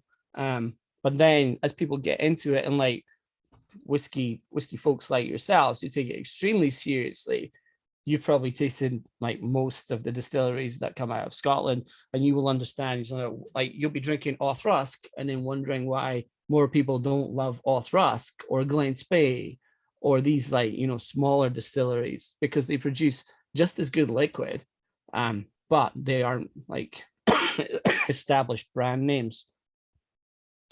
So there you go. I'm going to get off my soapbox. Let's taste it.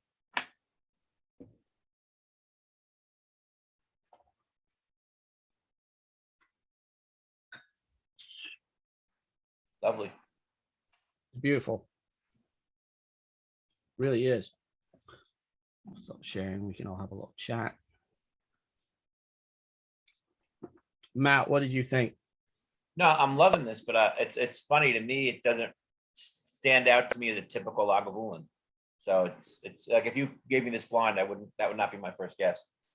Yeah, it's softer, isn't it? For me, there's a lot of like cocoa powder notes to this one that really soften it out. Some of the previous years ones have been way more iodine forward, or way more of that kind of cresol, phenol, big medicinal note forward, albeit with that sweet characteristic that we all get from Lagavulin, because Lagavulin do a very, very long distillation, 9-hour distillation on spirit still, huge amount of copper contact. So it's, rather than being an iodine, smoky, tarry rope, it's more of that sweet smoke. But in previous years, we've seen like spikes of that iodine character. That iodine character is definitely dipped on this, and more of that softer cocoa powder note is in here this year. I'm not mad about it. I think it's lovely. That's wonderful. Yeah. And you wondered why I did this before the other one, and you'll see taste the other one, because this one is really subdued and the other one is not. Wow. Otherwise I would have flip-flopped them. Yeah, I would assume the 26 is more subdued. I'm looking forward. 26 is I'm not going to spoil it for you.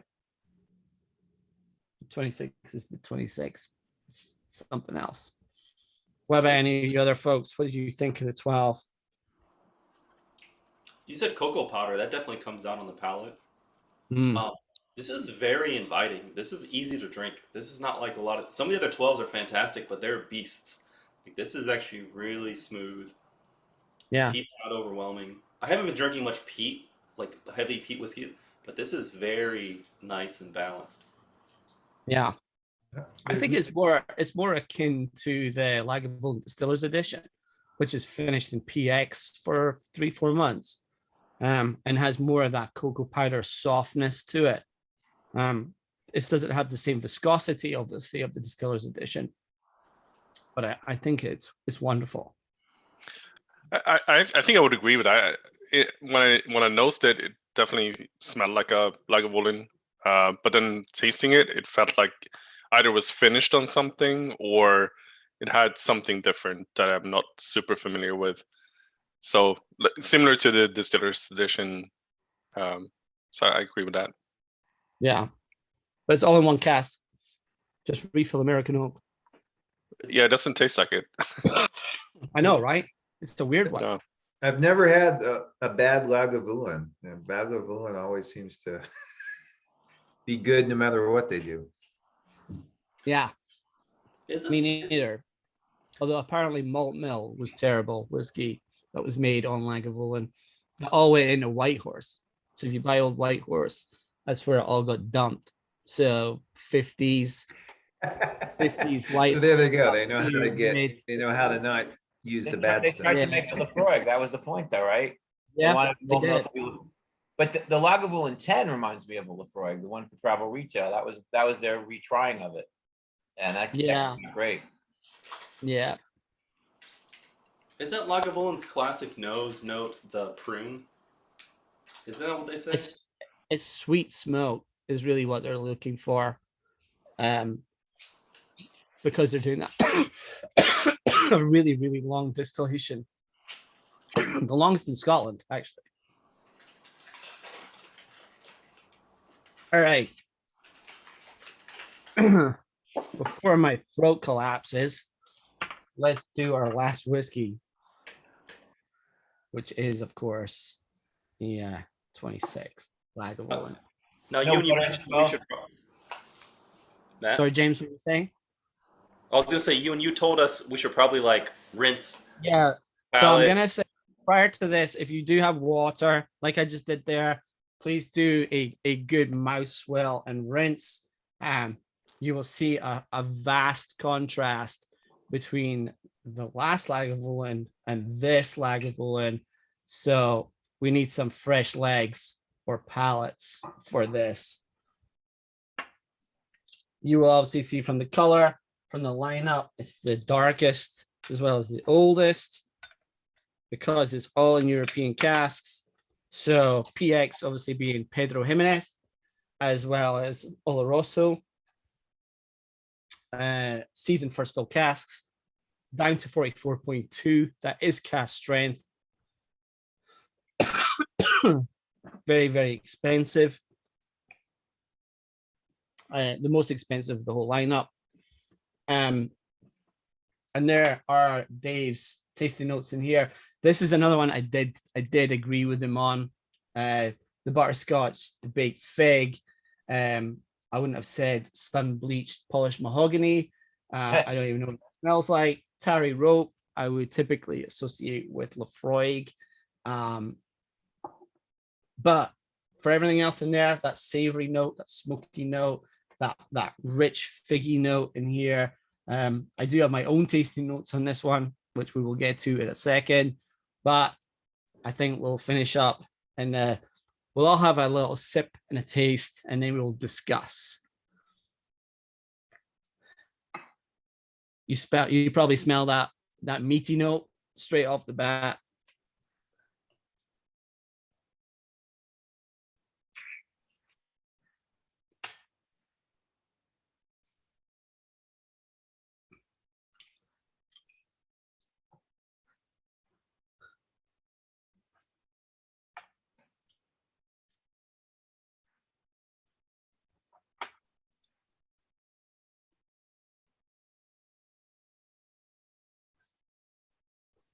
the silent hush is just like when somebody's eating a good meal and they don't want to talk and ruin it. I just ruined it. Well, as you guys all know, all the other drams are free. You only paid for this one, and it was all at cost. But this is where it all went.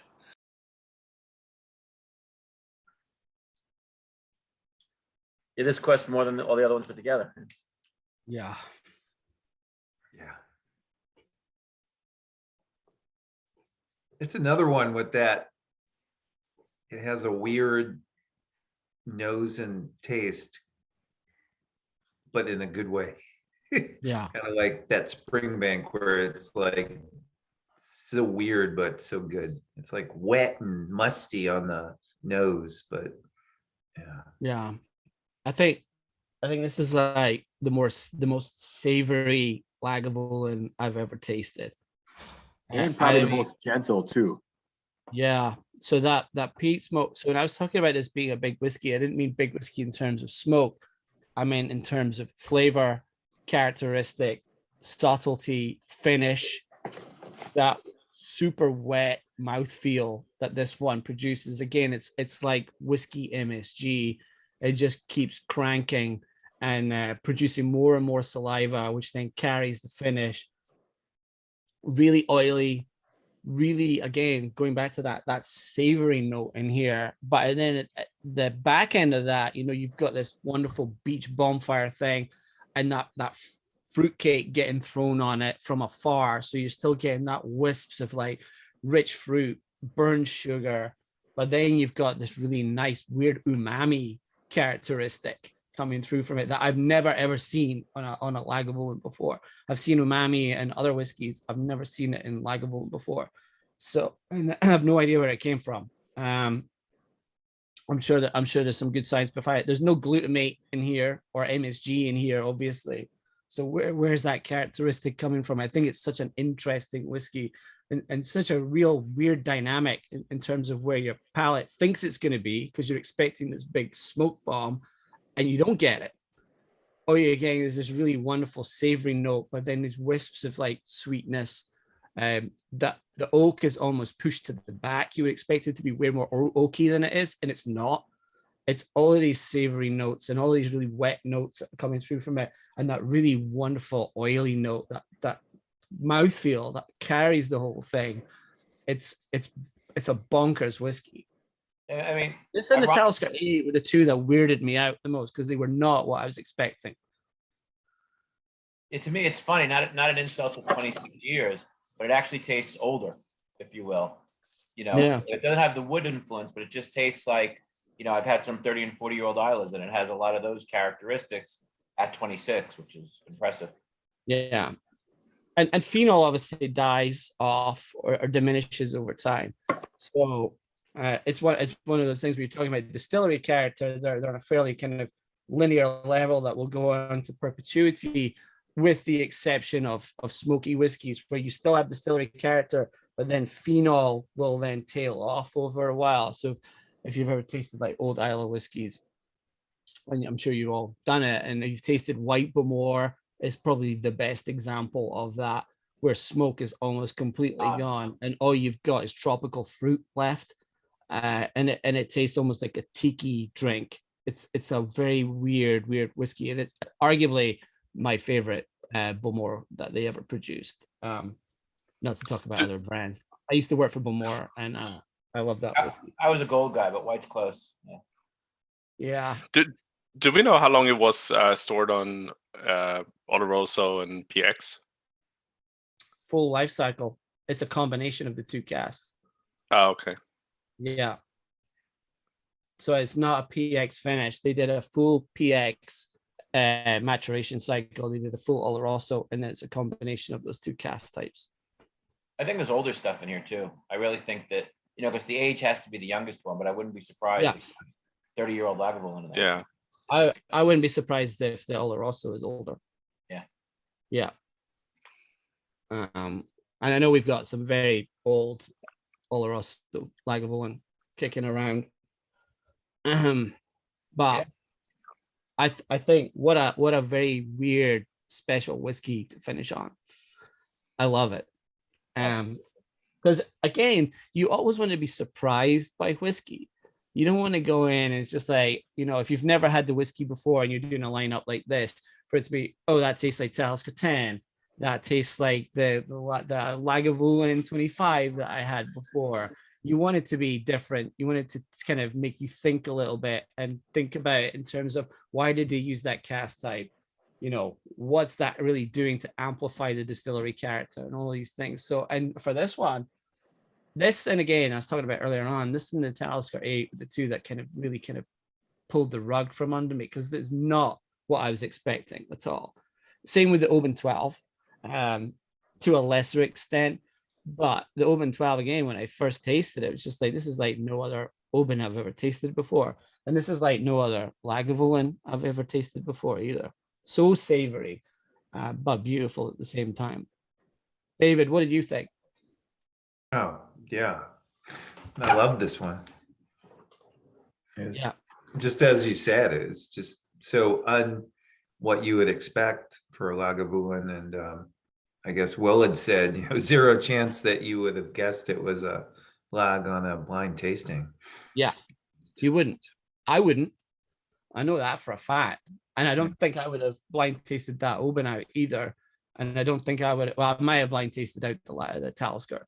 Yeah, the Talisker too. You would have thought it was like an Isla because of that influence of the cask. That's the beauty of Diageo, of pairing their Islas with the Talisker. So yeah, and I think they did a really, really exemplary job of them all. So then that's it. We're now at the end. Do we have James? What do you want to do now? Do you want to do some Q&A stuff, or what do you want to do? I don't know. We can revisit. I'm sure a lot of people have some pent up questions. We've gone through a lot.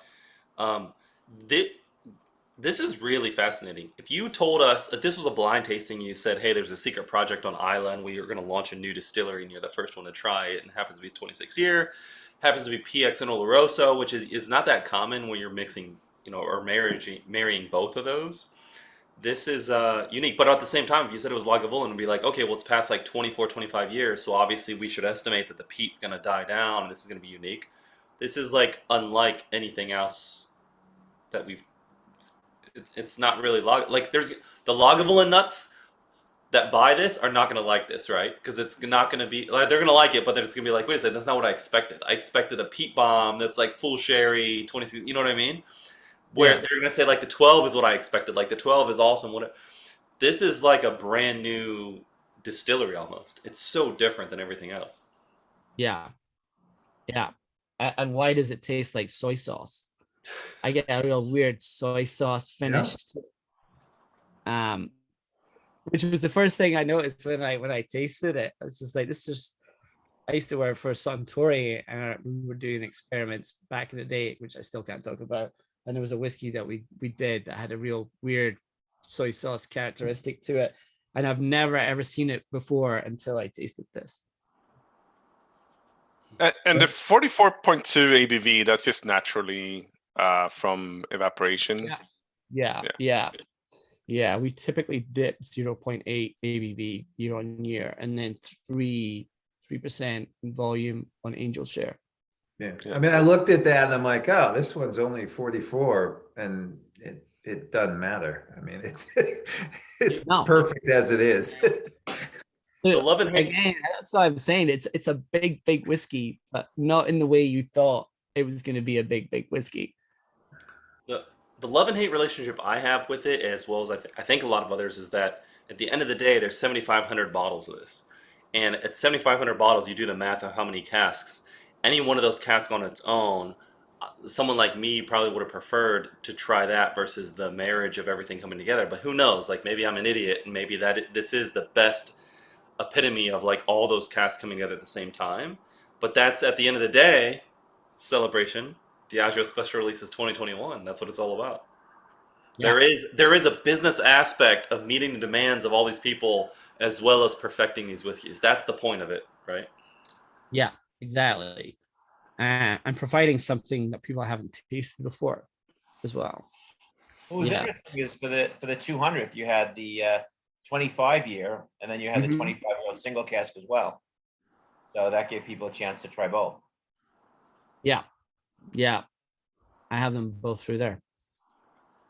Very delicious. Which did you prefer? Thank you. I think the pace was really good. In 2 hours we went through 8 drams and a lot of information. A lot of information I think will stick with us. So thank you, Ewan. From here we always like stick around and hang out and drink. But I'm sure I know there's a handful of burning questions. If anybody else has any, I have one at least. But if anybody else has any, please jump in. I know Ewan's been so generous with his time, and your coughing has subsided, so hopefully the whiskey has helped you in some way. But it's the Isla. It's the Isla Pete. Medicinal Pete. Yeah. Pete that I think helps. you're right. I warned you. So Lagavulin the new ivermectin, Matt? No, ivermectin doesn't work. No, I'm kidding. No, Lagavulin's much Isla better than does work. ivermectin. Yeah. Come on, if you have a cold, it's like the best thing for it. If I have a really bad cold, I'll pour myself an Isla whiskey. And when COVID started, it was, not to make fun of someone who has it, but the big thing was, a lot of people that drank whiskey, they'd have like a glass of Lafroig or a glass of Lagavulin, and they just keep it out to make sure they didn't have COVID. Like they'd put it to their nose and go, no, I'm fine. And that was the true test of COVID. So Yeah. Wow. Maybe there was some Lagavulin in my antibody infusion. There's never a bad reason to drink Lagavulin, right? that's true. Definitely talk about favorite overall, but could we do first favorite Lagavulin between the two? And feel free to call it out. I think we're all curious. And Yoni Miller's joined us. Yoni, maybe you want to kick us off if you're there. What did you like best out of both? He had the 2 Lagavulins, so he'd be a good example. No, so you and I really like the 12-year-old a lot better. I think, I've been having a lot more younger Lagavulins recently. It's fantastic. The older one, the alcohol came through a lot stronger. And in my opinion, maybe it has to open up a little bit more. Maybe water would pop a little bit, but it's like it has something, and I want more out of it. And maybe the sherry, the 2 sherry casks mute it a bit. I wanted more out of that thing. Yeah, I hear you. Again, it's again the young Lagavulins are just. Obviously, what was it? 9-year-old? What was the Guinness cask that just won Whiskey of the Year? 11. Yeah, the 11 one was. Yeah, just young Lagavulin is just dynamite. Did you let the older one sit, or because I poured the 26 out at the beginning and let it sit the whole time? And so it may have opened up. I think air might happen. Air might help you, right? Yeah. What's funny is that, I've had some older Isla whiskeys, and some of them retain their flavor, like Kalila. The 35-year-old still was Kalila, and it still had a lot of smoke to it. But it's funny, I poured a friend the 30-year-old Cargis from Lafroig, and they thought it was a Highland whiskey. They would never have guessed it was from Isla. And that's why I said this one reminds me of an older whiskey, because this shares some of that. If you didn't tell someone this was from Isla, I don't think they would jump at that. They might think, oh, it's like a Ben Riach peated whiskey, because there is some peat, but it's not Isla peat at this age. And I think it's a beautiful whiskey. Yeah. The younger Lagavulin is nothing to sneeze at. I like that as well, but this one is just so unique. It was just such a right. It's 2 different things. Yeah, I think we've also had some people getting confused. We've done blinds with other companies before, and some old Lagavulin stock, and people were convinced it was Ardmore. Yeah, that's the thing. They think the Highland peat. Yeah, it definitely. I had that same experience with a few of these. There's like, if you tell people this is a Lagavulin, they may or may not believe you. It's very funny. I think it misses that like meaty, packy punch that everyone's used to from the 16, but it's still there, and it's surprising for a 44. That finish it keeps going.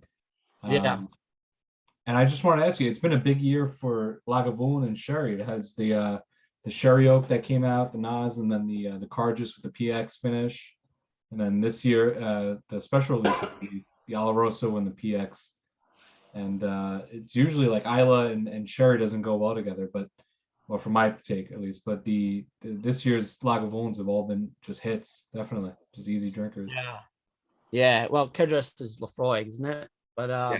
but I'm a little yeah, drunk. I've been drinking. I don't know if you've. that's fine. Okay, Harold. Sorry about that. You're in good company. Yeah, you had I'm a gonna sign off now. This Been a year was long sport. No one's This year here to was judge. sport, Lagavulin. I'm giving you a virtual hug right now, Harold. It's fine.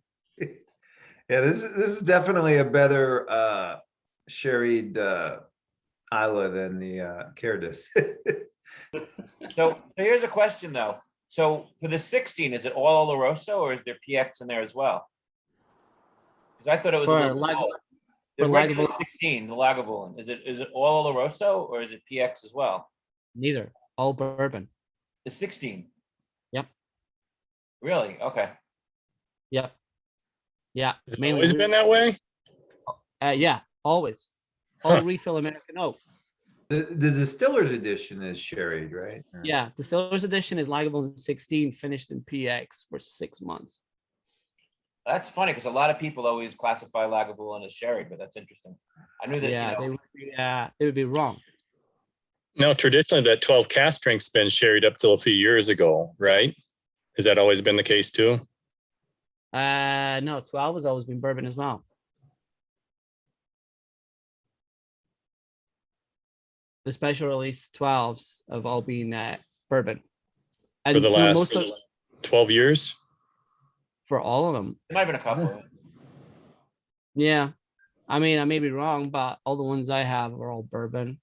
Yeah, because the 13s and the up and all the weird numbers, they're all random casks, but the 12s are Yeah, and then you'll see like Faish bottlings or Jazz bottlings. That's typically when you're gonna start to see more of that European influence.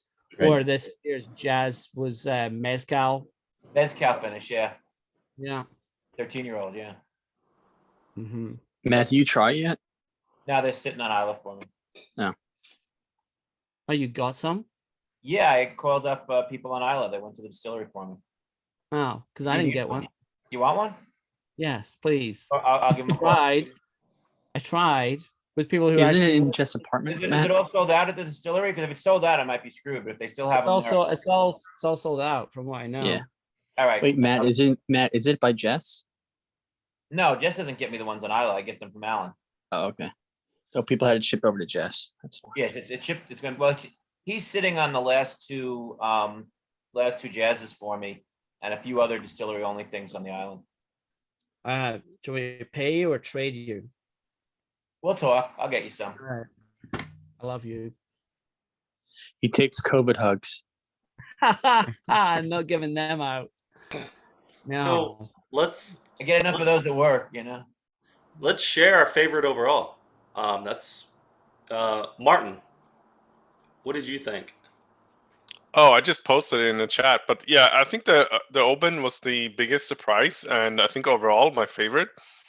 And then the Talisker, and I think the last Lagavulin. I really like Lagavulin as it is normally, but I really thought this was special and unique. Not sure if I would drink it every other weekend, but every now and then it would be a nice one to go back to. Nice. David, what do you think? Yeah, Favorite.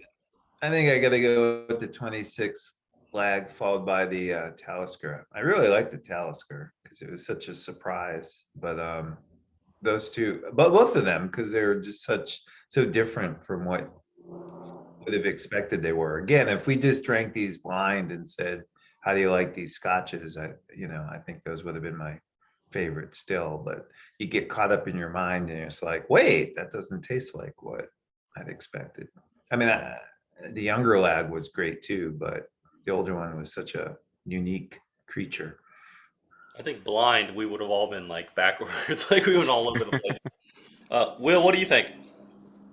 Yeah, I mean, I think the 26 log is an easy answer. It's very different.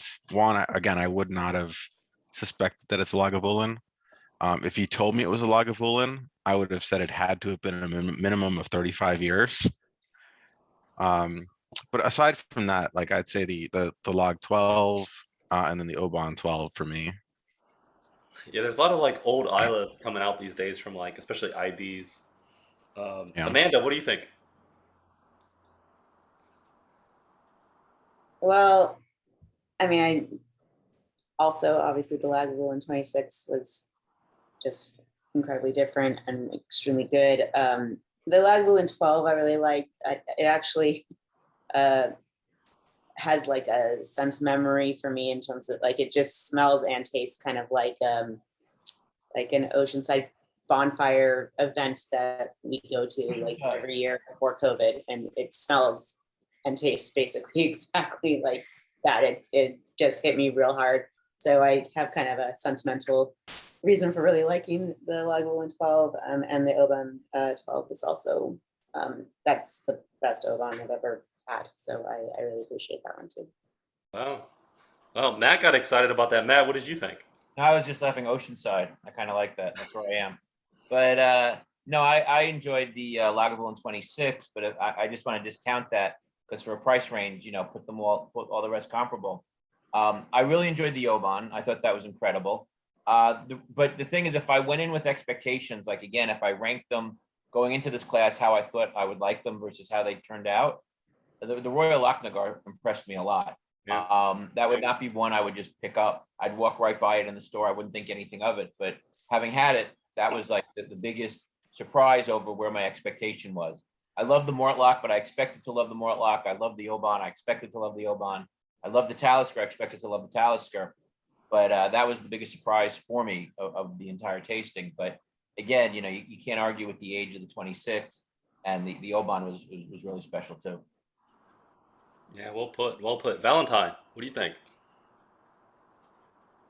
For me, I would say, I think it's a close one, though. I mean, there's a lot of good ones tonight. But if I had to call it, I might say the Oban 12 because that surprised me, and then closely followed by the Lager 12.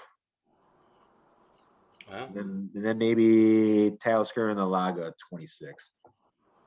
Far. The last four. I don't know if it's short-term memory, but it's the second four.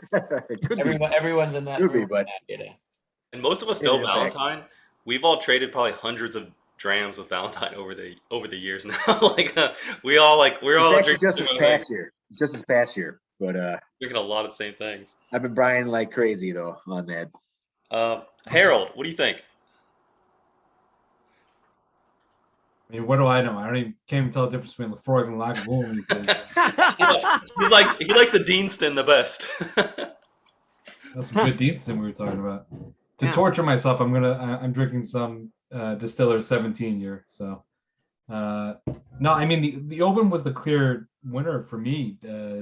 It was the most drinkable. It was so just easy going down. The Talisker was really nice. The flavor profile from that was just so unique and just really delightful. The Lagavulin 12 is an easy purchase every year. Looks like it went up in price this year, but it's still just an easy grab and such a good drinker. The Lager 26, I mean, the price point sort of hurts me from a tasting aspect just because I know about it going in. If I tasted it blind, I would absolutely enjoy it. But there's just, like Matt said, there's got to be older casks in there because I'm definitely getting that old wood compared to what I've seen or tasted from the 26-year-olds on the market now, from the large scale vatting point. But it's a really nice drinker, and it's funny that besides that one, the younger pours tonight, the Lager 12, the Talisker 8, the Oban 12, like those are the ones that stood out for me. So I'm all over the place. What's funny is you mentioned the wood because again, I got old wood influence, but it wasn't over oaked. I've had younger whiskey that had too much oak. So it's not that it's too much oak. It's just that there's something about old wood that you're definitely getting in that. But is that maybe because they also like mixed it with the other instead of like finishing it, etc.? That I think that's part of it. I think that some of the 26s that are in there were probably so good and so robust that the oak's not overwhelming it, but the influence is in there. Clark, what do you think? Well, I would say I always liked the Lager 12. It's always been one of my favorites. So I do. The 26, going in without a lot of preconceptions. The more I tried it, the more it grew on me. And, kind of like Doc said, Doc Lurin, older Islas, it's kind of fits that, but it's unique too from those a lot of times too. So, so yeah, I enjoyed it for what it was. Would I buy a bottle? Probably not. But, and then the other two that really stood out, I guess, that surprised me, and I like to be surprised by Scotch too, is the Royal Lochnagar. I thought it was a great balance, a lot of interesting notes on there too. And then the other one we didn't really mention is Singleton. I had some nice umami notes, I thought, on that. And again, going in without a lot of preconceptions on that, it surprised me in kind of a good way too. So, I guess I appreciate each one for what it is. But I think those were the ones that kind of stood out for me a little bit too. So, and I bought 3 bottles before I even tasted any. I got the Lager 12, the Talisker, and the Oban just out of curiosity earlier. So I'll get to enjoy those a little bit more, hopefully, here too. So, and also I apologize. We had some family issues. I didn't get to participate with you all, but some interaction is better than none. So thanks again for having me and for coordinating this, James, and for getting to see you guys again too. And again, I apologize. I don't know my camera. I think I signed in under a different name, so it won't believe it's me, I guess. It says Clark. You're good. Yeah. So, you cut up real fast. Got to activate your camera somewhere. I know it says, but yeah, it's a issue. Yeah, I could log out and log back in, but I'd rather log a Vulan than log in again. So there you go. Yoni, did you catch up? Did you get to try all of them? Do you have a favorite? I do. So it's funny because in Connecticut, we just got a new 20-year-old Mortlock from Gordon MacPhail that is supposedly incredibly floral. This 13-year-old, in my mind, was, I know you and I caught you at the very end of it saying Mortlock is meaty. I never heard of meaty before. It's not really a thing about Mortlock, but this to me was different and unique. And so it stood out to me as an incredibly different dram, and having probably that side by side against the new 20-year-old for its Connecticut exclusive cask should be very interesting. Very cool. Very cool. Mr. Special Release Diageo Olaf, who I think I would argue and gamble that probably has more Diageo special releases than anybody here. Maybe. What did you think? I mean, this is 8 drams, different than other years. You've tasted. I've heard you taste like so many of the different special releases. What was your favorite? What stood out for you? I think it was good. Everything brings something to the table. I think a hard time deciding which one like the best. I mean, the Lagavulin 26, of course, is really good, but the ones that I think will end up in my shopping basket is going to be the Mortlock and the Oban, maybe the Lochnagar as well. But yeah. Very nice. The Lochnagar and the Lagavulin 26 are my favorites. And so finally, Ewan, what was your favorite? And if you want to close us out, it's been fantastic. Thank you for hanging in with us with your COVID and everything. But what was your favorite? And send us off. Besides the Cardew. The Cardew was clearly his favorite. The Cardew is the one he talks about. No, my favorite was the Oban, hands down. Just because it wasn't what I was expecting. And it's like Oban has moved on to the next phase where I always loved it, but it just delivered so much more in terms of the complexity of it, the finish of it, the weird minerality of it. I loved it. And I would also, in kind of second place, I would say the Mortlach with just an add of water to it was beautiful as well. And then third place, Lochnagar. I take the Lagavulin 26 out in the same way Matt did. I don't think it's fair to judge apples to apples when you've got such a jump from them. So those are my top 3. But Oban by far, I loved it. Yeah, it's like 120, right? 130, 120. I can tell you in a second. It is. The Glendulin has a huge pear note at this point coming back to it. Yeah. No. You know, I've had other Oban special releases. This ranks up there. It was 26 a couple years ago, but this is really nice. Yeah, it's killer. I can't say enough good things about it. So I will be buying probably a case of it now. But that is it for me. I really do appreciate you guys all listening in on me coughing and fighting through this.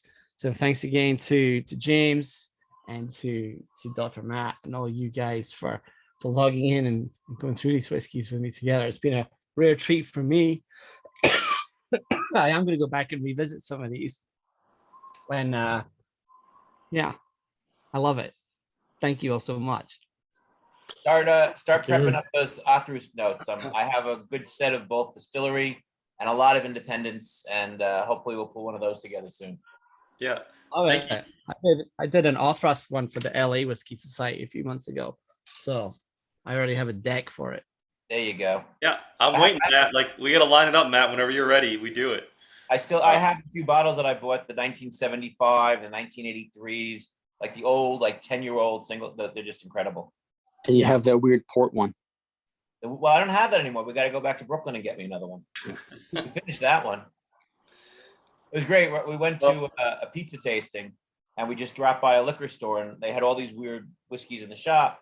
And I saw an Othruskian port. It was like, what, 11 years old, 12 years old? And it stole the event. Everyone thought that was the best one there. Yeah, I love it. It's one of my favorite distilleries.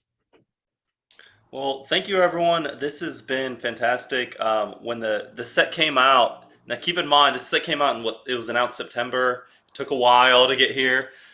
Super excited, but count on this. We've been doing some really cool tastings. Matt Lauren and I and Olaf, we've been kind of like collaborating. And so folks like Ewan and others, we've been having these really fantastic tastings. So we'll continue that trend. Please join again. But we'll see you again, Ewan, hopefully for next year. Diageo Special Releases 2022. Yeah. And I'm going to stop the recording. But thank you so much for joining us. This has been super fantastic, super educational. But at the same time, I think these tastings are different. A lot of tastings, you just go and you drink. And it's kind of like there's one good whiskey and the rest are kind of like, whatever. But all of these were hits, and I think part of that was accentuated by the background you gave us. But then also you're just like your candor, like, hey, this is great, but like, let's keep going to the next one. I think that really helps us kind of like guide the journey where it makes it a much more memorable experience. So thank you. I think that's called Cardew Gate. I think James, you got to try and buy the ultra premium set. It might be $1,000 an ounce. Wait, no, we sent some feelers around. It was like 30 grand for like most of the Prima Ultima, whatever. And it's $1,000 an ounce. Come on. Yeah, like, okay, like if anybody here wants to join in, send us a note. But like at this point, it's like it's a little. I work on that project, so I would deeply appreciate it if you paid my mortgage. Thank you so much. All right, I'm gonna stop the recording so that